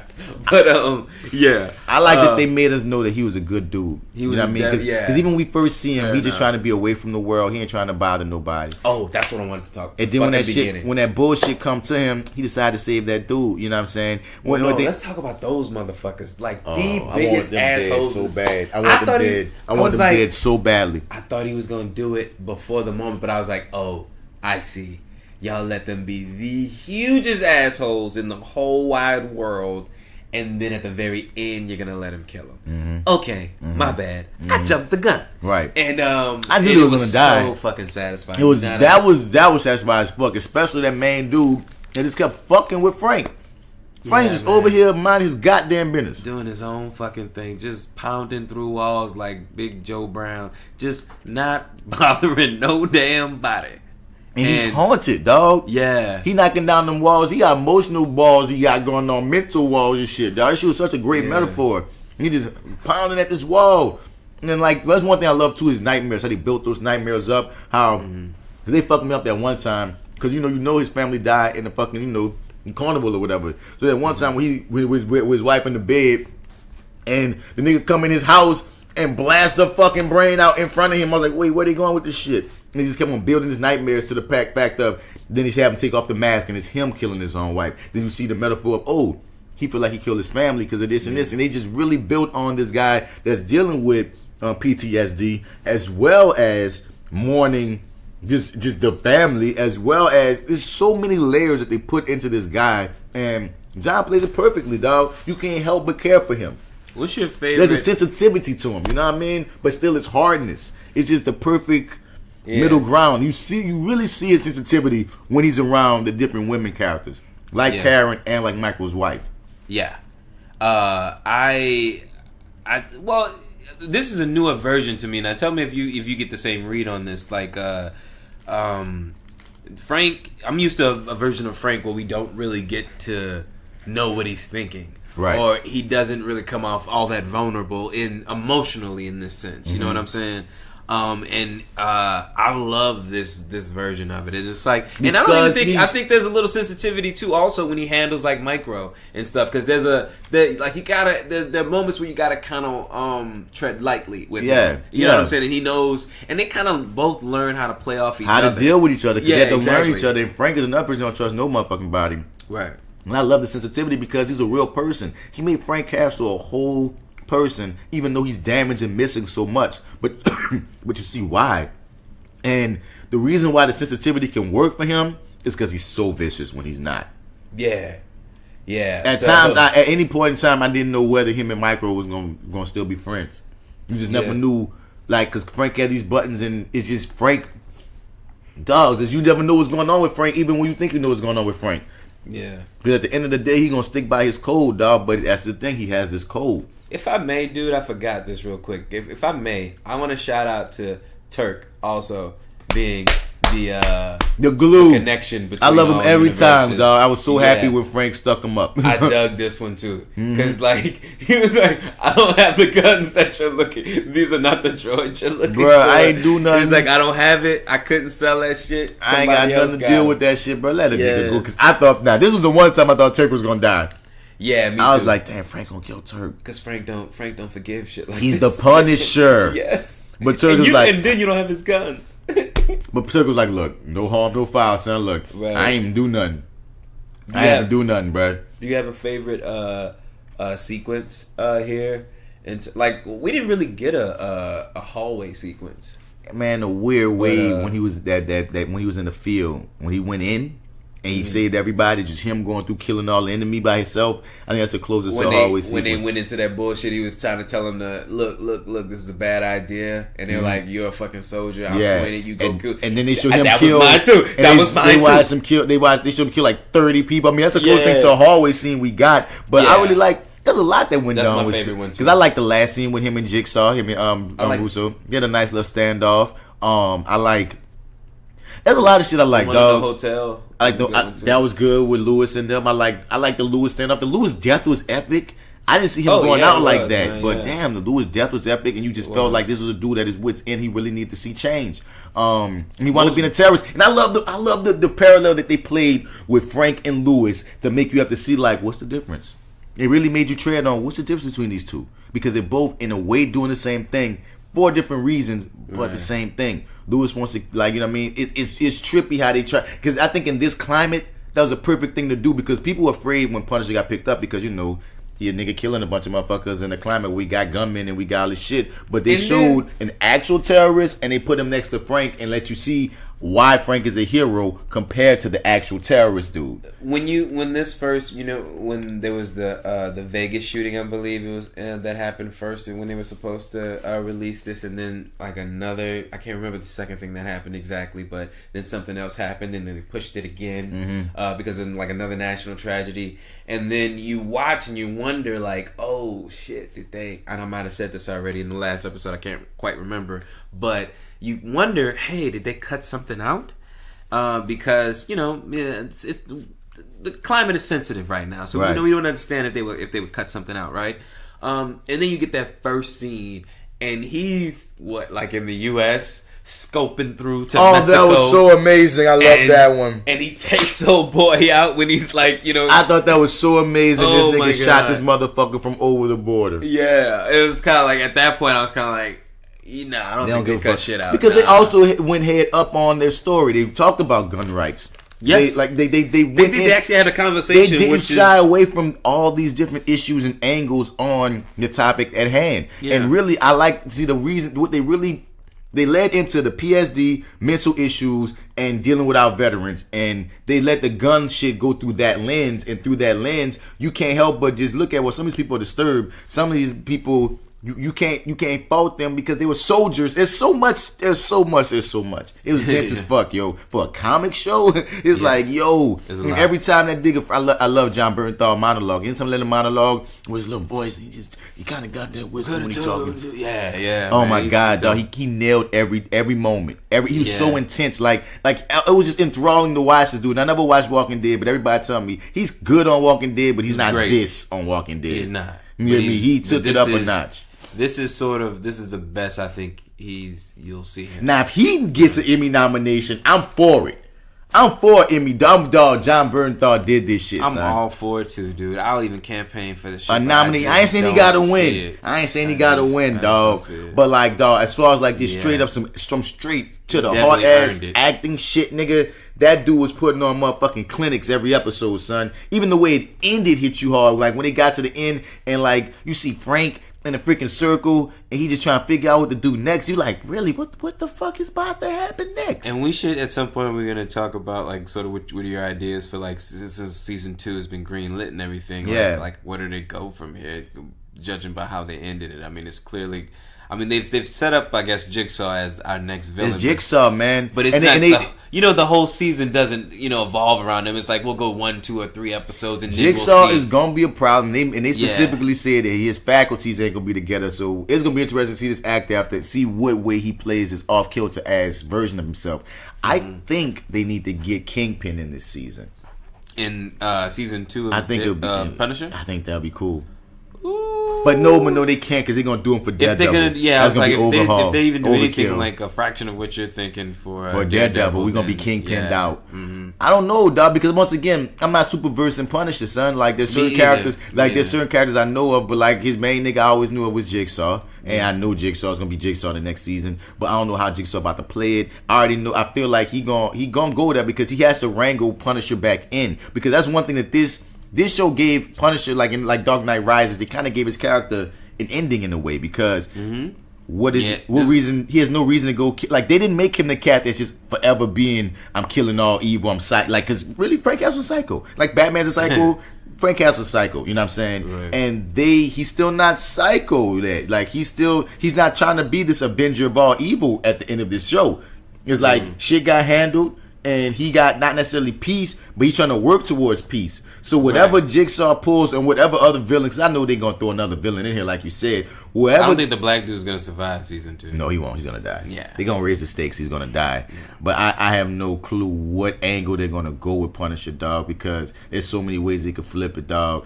I'm just ready. I'm just ready to see how they play it. I'm ready to see how they play it, and I'm trying to think of any other like main things that stick out to me that I just really loved, or really just like I said, just Punisher got it as much as he gave it. Oh my God, dog! And they really, some of that shit was superhuman. Yeah, but they really. And I was just kind of like, I don't really understand how you're walking. And they don't make you want to be Punisher. You know what I mean? You know what I mean? Like there's some things they think they be afraid that they're gonna glorify, but I'm like, son. They don't make you want to be Lewis. They don't make you want to be Punisher, son. You know what I mean? They just watch you see like this tragic situation. Oh man, this man his family got murdered and he just wants to put the pin on it. That's another thing too. Like Punisher in the comics is ongoing with his justice. Like what's gonna make this guy decide that, you know what, I'm all about killing all evil? Because this version of Punisher, it just seems like it's almost like the version of Batman in Dark Knight who sees an ending to his crusade, versus the Batman in the comics don't see no end. I'm Batman till I'm Batman Beyond, and I'm not Batman Beyond, nigga, I'm riding this. And this Punisher seems like he feels like he's at an end. Yeah. What they gonna do to break him? Yeah, like what's gonna... And I mean, if all it takes is for your boy to, I guess, regain consciousness and start wreaking havoc. But is he gonna kill Micro Family? Or we gonna go that dark? Because they gotta do something to break him to make him some other shit. Oh man, that's I don't know. I don't know if I want. They got to do things to raise the stakes for the villain. That's Billy Russo, as well as what would make him go there. And like I said, I feel like Karen Page is gonna make him a little off kilter. I really think she's gonna die. But that's Billy got to get to the heart of something. That Karen Page shit is a kingpin, bulls, some other shit. You know what I mean? So I don't know. I think there's a chance Karen Page might actually walk out of this next season of Daredevil alive. I think. Well, yeah, I think so. She's gonna die. we're gonna leave this just like that. All right, we're gonna see at the end of Daredevil season 3. I think they about to start shooting that because it's talking about. It's been talking about that lately. I know Jessica Jones season 2 just finished shooting or something. Oh, cool. So we got all kind of we got all kind of shit coming on that end. So Thor Justice League, son. What's on your mind, son? Thor Justice League. How you feel about Justice League? Fuck it. How you feel about Justice League, son? Liked it. You like Justice League? I didn't love it. I liked it. I see people's problems with it. I see it too. But it didn't make me hate it. Like I don't hate this movie. I had a good time with it. But like I don't. One thing that did take me out. What? Superman's mustache, man. I know that fucking lip, dude. God damn, man. That fucked me up more than. You ruined your fucking movie with that shit. That ruined the movie. Paramount, but that's Paramount. Ruined the movie. Paramount had him contractually obligated to not cut it, even though I feel like y'all could have got a fake mustache for that movie, dog. It looks so weird. Because I'm finally seeing the Superman I've been wanting to see on film for years. Right. And I got to look at that fucking lip. I got to see it twice. So the stuff that was reshot, the lip and stuff like that, like it wasn't in the heart of the stuff that I loved really. Like the stuff. I like the fight with the Flash, and he's looking at the Flash. Oh, that was and beautiful. And then that whole little moment, and like when he's fighting fucking Wonder Woman, and he's like, "Don't make me do this." And he's like, "Bitch." I mean, there was a podcast that said this the truth, and I think this is what should have happened, dog. Like, evil Superman should have been the villain that they had to deal with. Evil Superman should have been the villain. They should have dealt with him. Interesting. Or they should have dealt with him for way longer than they did, because once again, Steppenwolf was lacking.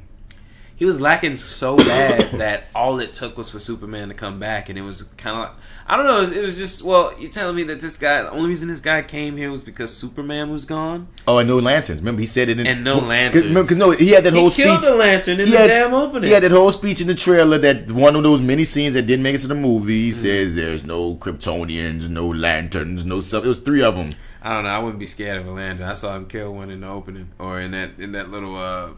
flashback montage or whatever. I'm where did that ring go, motherfucker? Yeah, where did that fucking ring go? I would have right? Exactly, my dude. Where did that fucking ring go? I would love to see a bad Superman for long, and the Justice League have to take his ass down straight up in an all black suit with the silver S. Yup, would have been interesting. I didn't really jive with them having. I don't know why they did have to dig his grave up, because that was at the end of Batman vs Superman, it's like, dog, it's like Batman vs Superman never happened or something. Because like, dude, he was already like on one. I think they should have gone to the grave and he wasn't there.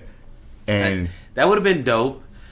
But I don't know what the fuck. I don't know, Snyder. I think that was a Snyder.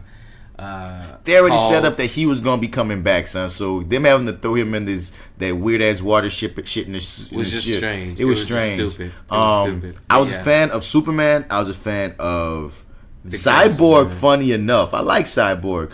I was a fan of Wonder Woman. Muted performance. But, yeah, it was understated. People been sleeping on him because I dug it. I liked Flash for the most part, but I didn't. I did not like that goddamn running.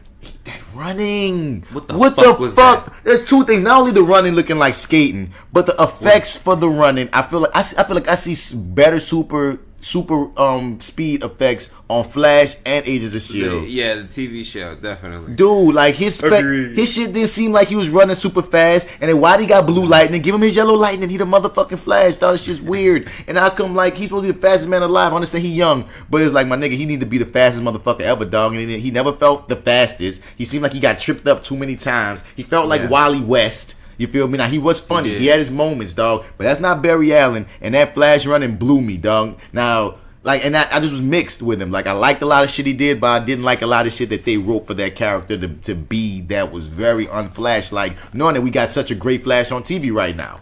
It's like you have to kind of divorce yourself from the Flash you love and accept the Flash they give you. Bruh, but it's like he ain't nothing like the comic book Flash neither. He was really some random. Like, really. Shouts out that they gave us a Jewish Flash. Cool, okay, that's cool. Shouts out to Jewish people, dog. But dog, like that was Wally West's character with some Bart Allen mixed in between, and he just there's so much that was wrong. There's so much that was right. But I am interested to see what they do with this movie. I was not that into Batman. Me either. I wanted to punch Batman in the fucking face. Bruce was like, I honestly, as many problems as Batman versus Superman have, I feel like Ben Affleck cared more about being Batman in that Batman movie than he cared about in this Batman movie. And some of the reshoots, he looked like he was fat and wasn't even fucking working out anymore. And that's it was what just, somebody said. I didn't really notice it. You can see it in his face. You can see it in his face. You can see it when they're trying to hide it that he wasn't as in shape. But not only just that, dog, he just felt like he never felt super smart necessarily. There's one scene where I was like, why did they make him the butt of the joke? With Superman, like, oh, I might have broke something there, and I was like, it was giggle, but it was like, dog, Batman is supposed to be dry humor. There's a certain way you do Batman humor, and he shouldn't be the butt of a joke of Superman kicking his ass. And it's just so many just things that just happen with this character. I'm like, damn, Bruce, I understand the cat's out the bag. Damn, Ben, I understand the cat's out the bag that you might not be doing it moving forward, but dog, bro, like, you really didn't feel like you gave much of a fuck in certain scenes, because other scenes he worked. Some scenes he worked, and I was like, okay, because him and Wonder Woman have good chemistry. I was like, you know what? I want to see you guys fuck. Like, I want to see something happen with you. There's some cutout scenes with those two. Yeah, I like them two together. Yeah, me too. But a lot. It's just other times. But every time he had a fucking speech, though, man, I was just like, shut the fuck up. Will somebody shut this motherfucker the fuck up? And it's because of Ben's delivery. Yeah.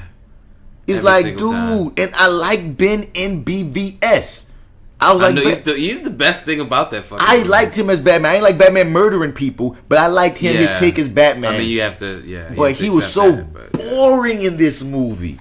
He was boring, dog. And if anything, if you watch Justice League the cartoon, dog, when like first and foremost, like you gotta write Batman a certain way when he's in the Justice League because he has no powers. That's why he's usually the tactician. He's sending superpower motherfuckers to do shit. And a lot of times in this movie, you just had Batman doing like random shit because they just didn't really have nothing for him to do.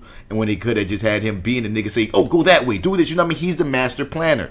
His idea was to just die. That weird fucking that was a weird stupid plan. But that weird ass toy car he had thingy in that. What the fuck was that? That was weird. Which one? When they were going down the well and it was climbing up the spider looking thing. He call it?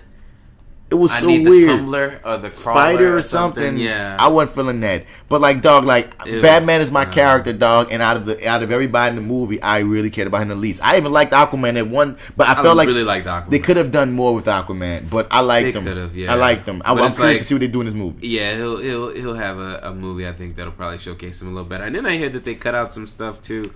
With him going back to they cut out a lot. Yeah, they cut out because Willem Dafoe's supposed to be in there as like his uncle or some shit, and they cut out all his scenes. Yeah, so it's like I feel like we probably got more just as ended up on the cutting room floor, which I'm okay with. I love the way that he flies underwater, like Superman flies in the air. The way he just projects through the water.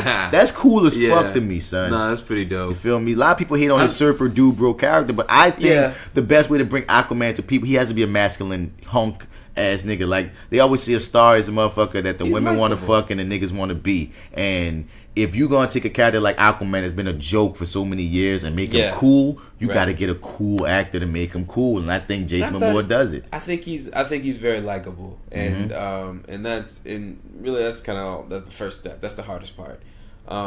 Now you just got to get him a good movie, right? You know I mean, that's for everybody. Because I see so many holes in the story. I just liked it because it's like, damn, dog, coming from BVS, at least this was, this was something. This was much better. It was better it was something to get behind. Yeah. And it seems like y'all don't know what's happening in DC. I mean, they talking about they doing their own different imprint for just spin-offs. It's kind of like I don't even want anymore. Dude, so they supposed to be doing a Joker origin. Martin Scorsese produced with Leo possibly attached. I don't want a Joker origin. They supposed to be doing a Jared Leto and Margot Robbie Joker Harley Quinn movie. They supposed to be doing a Gotham City Sirens. They supposed to be doing, and they really are currently shooting Shazam. And they got Wonder Woman 2 coming. They got Aquaman coming. But the thing is, y'all made such a mess in DC that, Flashpoint gonna be like Justice League Part 2, but Justice League was a flop. Like, DC, you're in a mess right now. Yeah. So But the one thing I will say about this movie, even though it has Aquaman. holes, even though Steppenwolf could have been a better villain, all this and all that, I knew Steppenwolf was gonna be a bad villain when I read this interview with the dude. And he said he only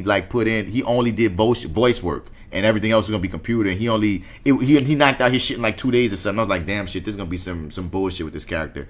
But at the end of the day, though, I could watch that fucking sequence though, where he's getting that first box. That was cool with the Amazonians. Oh my that was God. amazing. Yeah, that was. I love that part. Yeah, gotta give the credit. He to just that got shit. redundant every time he spoke at a point. Yeah. I felt like I was watching. Honestly, son, I felt like I was watching an amazing Justice League Unlimited episode. He talked to them like a pimp though, dog.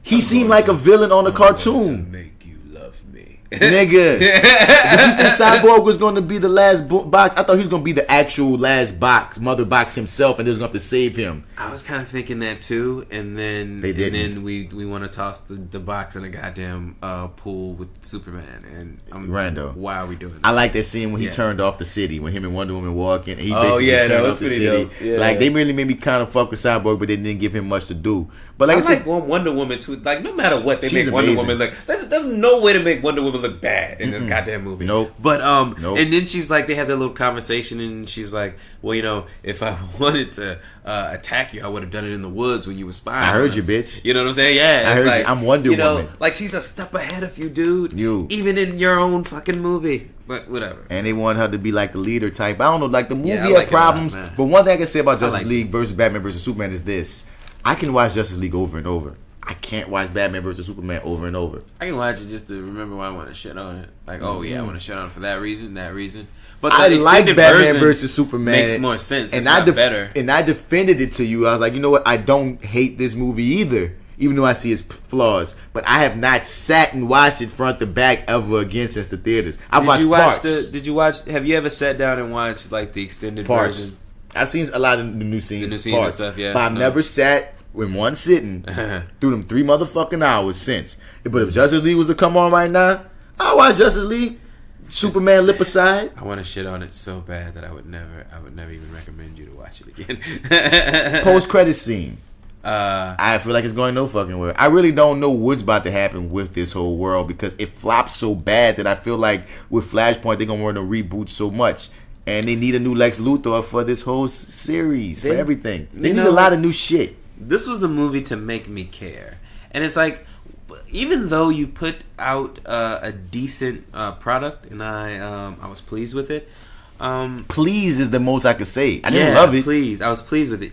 I'm not looking forward to anything else that they have in the pipeline. I'm not looking forward to anything else. Maybe I'm definitely going to show up for Wonder Woman 2. I don't really care for anything else that they're doing right now. I don't. I'm I don't looking care. forward to Wonder Woman. Yeah. I'm looking forward to Matt Reeves' Batman because I just want to see what the director of Planet of the Apes is about to do with Batman. I like Matt and Reeves a lot too. And a whole new actor. He wants a whole new actor and everything. Everybody feel me? wants a whole new actor. Ben Affleck is supposedly going to be in Flashpoint, and he said still wants to direct the Batman movie. He still does. I'm sure he does. You feel me? That's He one. won't. He won't. It won't happen. So, but I don't know what they're going. I feel like they're going to have a bunch of different. I think DC on film is about to have a multiverse on film.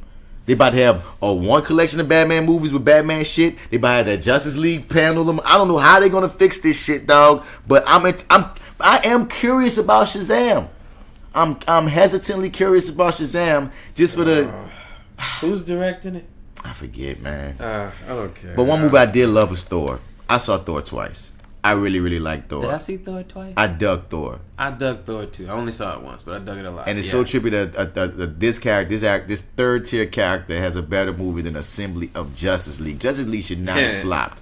Well, it's all the biggest. He had help. No, fuck fuck he had no. one of the coolest Avengers I help. don't care. What? If I'd have told you 10 years ago that Thor was going to make more money and be more successful than the first assembly on film of Batman, Superman, Wonder Woman, The Flash, the Justice League, you would have believed me? I would have been like Thor. I would have said, who the fuck is Thor?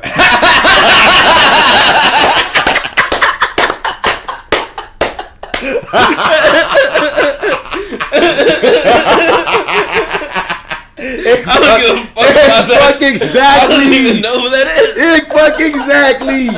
Dog, there's no reason why this movie should have flopped. It's their fault. They fucked their film division up because they got too greedy. They should have did it one by one. Everyone knows this. The reason Marvel won and the reason why Infinity War trailer brings a tear to our eyes is because from 2008 till now, they built their world up brick by brick by brick, and DC wanted to skip. When you couldn't get Christopher Nolan to come back and let his Batman be in the same world as Zack Snyder's Superman and build it off of that world like that, when that wasn't going to happen, you should have known from then you start from absolute scratch and build a few Superman movies. Build a new Batman, a few Batman movies. Build Wonder Woman movies. We would care so much more if you built them separately than put them together as the Avengers did.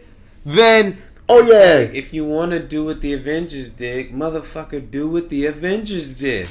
Like, don't... I don't know, it's like, I get that. I feel like the word on the street is... We're DC, and we want to just do what the fuck we want to do. And it's like, listen, we want a Justice League movie. We want it right now. We want that fucking Avengers shit right now. So we're just going to put this shit together. And y'all going to just suck our dicks as we got Superman and Batman. Yeah, and it's like, I'm kind of like, listen, you guys could have put together a decent movie, but...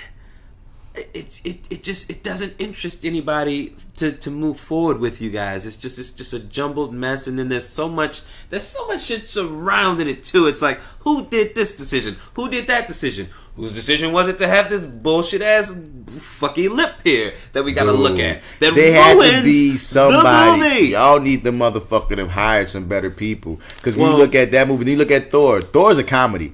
That is a superhero comedy. It's nothing. It's a comedy. I believe Sean and Marlon Wayans as white women more so than I believe that Superman doesn't have hair on his fucking lip. And then when you look at Marvel, son, dog, when you look at Ant-Man, bro, they made your boy look young. They making people look young. Remember they making these old niggas look young. Even in Robert X-Men. Redford. Yeah, Robert Redford, dog. But even in X-Men, when they wanted Patrick Stewart to look young back in years ago. Spider-Man, X-Men 3. Yes. Yeah. Dog, they got the technology, and that's back then. But like you just said, the most recent ones, when they got Tony Stark looking like he fucking 20-something. I'm like, son, you really make, dog. So there's people out there that you can hire to make this look better. And you really just didn't. Well, they're all about the rush job. It's like they're not about the craftsmanship, it seems. It's like we need to get a movie out there, and that's it. We need to get a property going. Boom, boom, boom, boom, boom.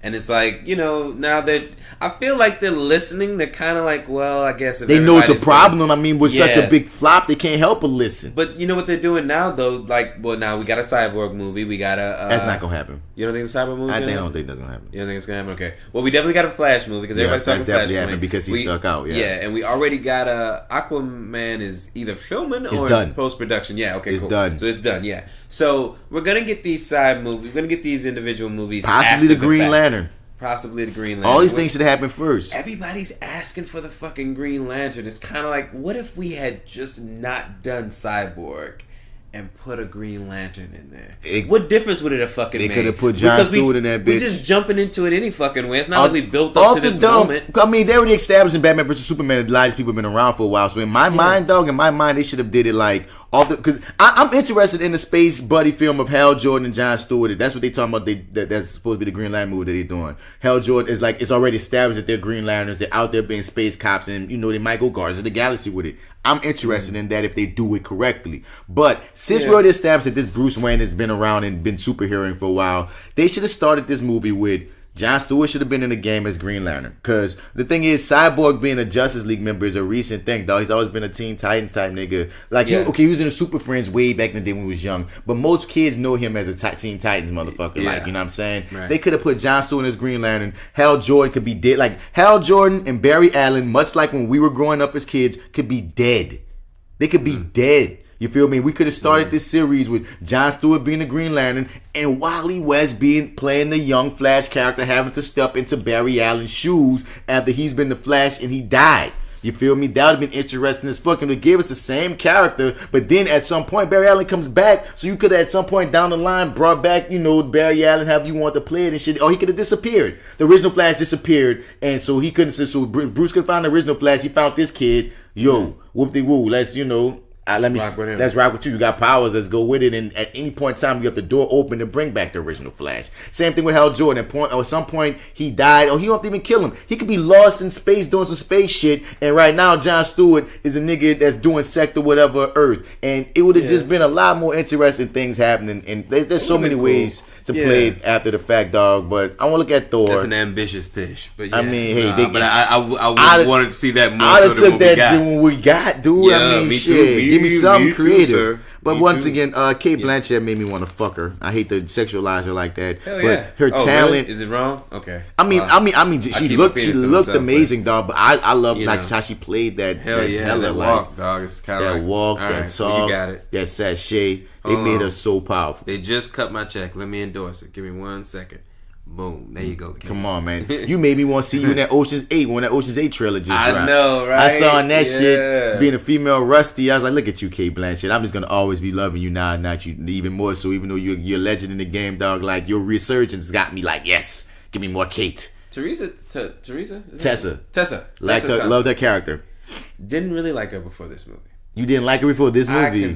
Well, no. You know what? I take that back. Like I keep thinking of the movies that I saw her in. I was like, you know what? She was on an uprise when I saw this movie. But in my head, for some reason, I'm still remembering all those times when I hated her. But I remember seeing her in Creed, and I was kind of like, oh, I really don't like this chick. Oh. And Paul, like, you saw that they doing Creed 2, but they got a whole nother director for Creed 2, right? Oh, really? Because I don't like that. I think your boy been so tied up with Black Panther that, you know, these guys. And at one point, Sylvester Stallone was supposed to direct Creed 2, but now I forgot who they gave Creed 2 to, but some whole other person. But what you saying? Oh, man. But anyway, yeah, I saw her in Creed, and I was like, she was just on an upswing for me, except for Westworld. Didn't like her in that either. But you know, just budgets hits and misses with her.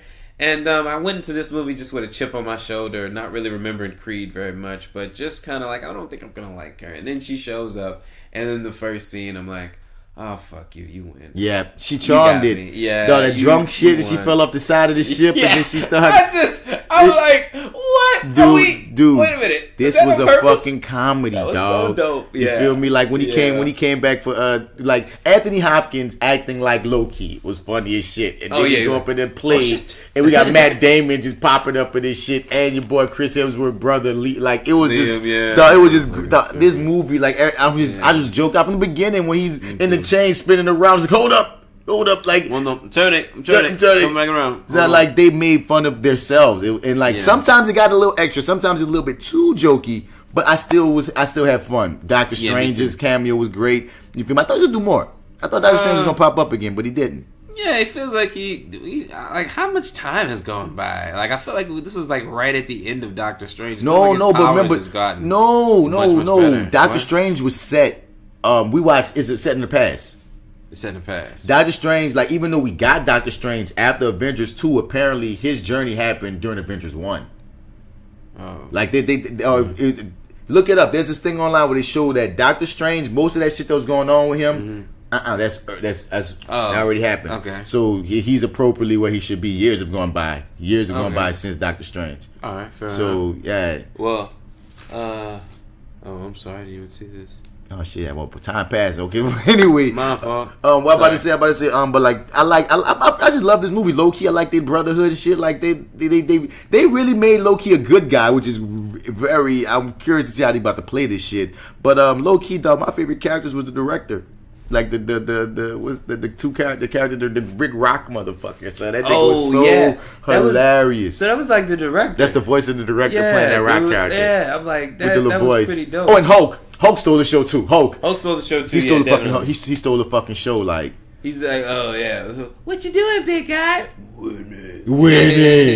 You feel I love that. Yeah, no, he was the best part, and Chris also too, David Banner was pretty fun too. Yeah. Mark Ruffalo got that fun as like he out of it because dog Hulk has been Hulk for 2 years or 4 years. He was Hulk for years. That was crazy. Like you know what I mean? Yeah. What that dude to him is like. I just love the movie. I mean, we basically got to start wrapping up. But at the end of the day, like dog, I can't help but just gush over Thor and you can just see. I like the fact Chris Hemsworth as an actor. When you see him from Thor 1 to now, he's so much more comfortable.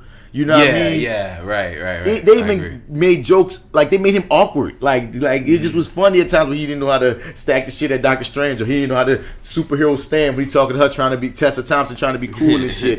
And I'm just like, bruh. And Jeff Goldblum was just hilarious. I mean, I was just like Marvel. My favorite character in the whole movie. Striding. I need more of him. Striding. Marvel is just swagging right now, dog. And it's just amazing. Like you cannot. They've not. What's amiss? Iron Fist aside, I mean in movies. In films, what's amiss? It's a shout. There's a whole even though they even had an arc for fucking. Dark World was a bit of a miss. Man, it wasn't. It wasn't a strong miss though, because it still made money. Iron Man 2. I didn't like Iron Man 2. Yeah, but people did. People did. They went to see it. At the very least. Yeah, well, it was a commercial for Avengers, so it's like, Marvel, right. They got their DNA, they DNA, they got their setup, and they just doing it. I mean, dog, and Hela had to be defeated, and that was funny how it came back around where the prophecy was the prophecy, like the big fire motherfucker had to destroy it, and that happened in comics at a point. Asgard got destroyed. You think Hela's gonna come back? I don't know, but it'd be cool if she did. Even not directly. I mean, she just played that character so wonderfully, dog, that I wouldn't be against it. Because that's one thing they often say, how Marvel suffers from like having good villains aside from the Netflix villains. Because Kingpin and your boy the Purple Man were great villains on TV. What do you think about them killing off the Thor's like partners? Yeah, they killed this squad like that. Yeah, just like it was nothing. I was shocked. Me too. I was shocked. I was like, damn, they just killed the squad. Was real. Right? No, they did. Yeah. And what was funny is where was Lady Sif though? Like, where's the chick at? Yeah, apparently they had plans for her or something. She just wasn't there. I'm like, wait, so she just somewhere just kicking ass or something? Because I don't know. I mean, they handled Nicole Kidman, Natalie Portman's exit. Funny enough. Yeah. I did the dumping because she was done with the movie. She said she ain't trying to come back, and they don't want him back. So we're not. Yeah, it just is what it is. All right, fair enough. But yeah, man. So I don't got really nothing else to cover because like Thor, I'm not about to go beat by beat for Thor, dog. It was just great because they even made your boy the Scourge Executioner. They even made him interested. And I was like, damn, dog, that made him a hero at the end because he was just Carl Urban's character was just like scrub. And then he seemed like he was supposed to be a bad guy, and then he was like, nah, nigga. I got Des and I got Stroy and I'm going out like a G. Feel me? I was just, man, it's just a beautiful time to be a comic book fan because we have so much to come. And once again, Disney and Fox. And a lot of people are afraid that Disney going to cancel off things like Deadpool. And I'm like, dog, Disney about making this money. Yeah. Oh, yeah. Disney about the money. It's Fox and these other motherfuckers who don't want shit. I'm just saying Disney about this money, son, and they're buying all these properties. So they're buying FX. So like they're still gonna probably let these things happen. Like we said on SideA, I don't know how you're gonna integrate, what you bought into your world, and that's gonna be very interesting to look and see. Oh, did you see the new episode of Runaways? No, I haven't seen it yet. Oh God. But I'm gonna wait a minute. Did it? No, I missed it. I didn't watch it. Was it good? Yep. Oh. That's what I'm saying. Yep. Oh, I want to go and watch it now. So that's what Marty's about to go do. No, I'm gonna. Shit, I want to watch Bright though, but shit. Okay, damn, you made it very difficult. Hey man, that's what it's about. You ain't gonna give me nothing. You just gonna say that. I'm gonna say this at the very most, dog. Okay. It had a strong ending. That's all I'm gonna say. It had a strong ending. That bitch had a strong ending. All right. So man, we gonna get out of here, man. This was FlyWithBats Podcast, episode 39, SideB, volume Marty Superhero Shop Talk. This is that actor guy, Martin Bats Bradford. You can find me on all your social media platforms at Mr. Bats. Spell that Mr. out or you ain't gonna find me. And it was great to have you here, my dude. Oh man, I appreciate you having me, yes, dude. This indeed. is a fucking.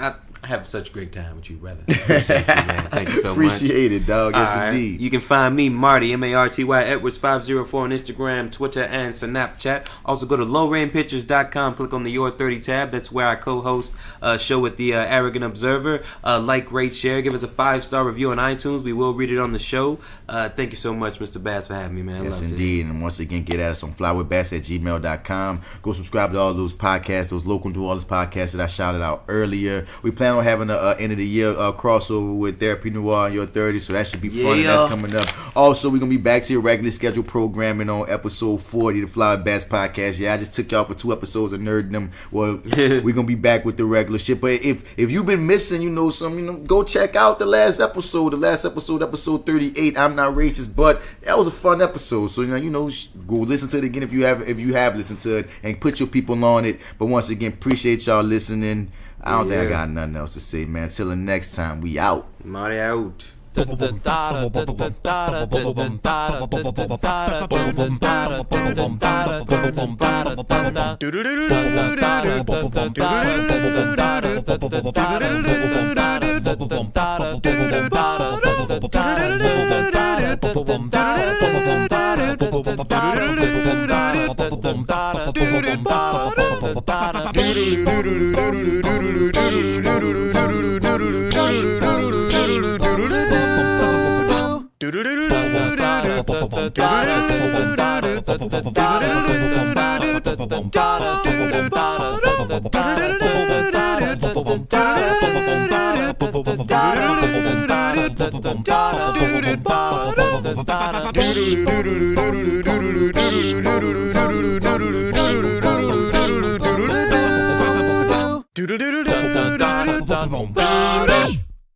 Hey guys, thanks for watching. Don't you go anywhere.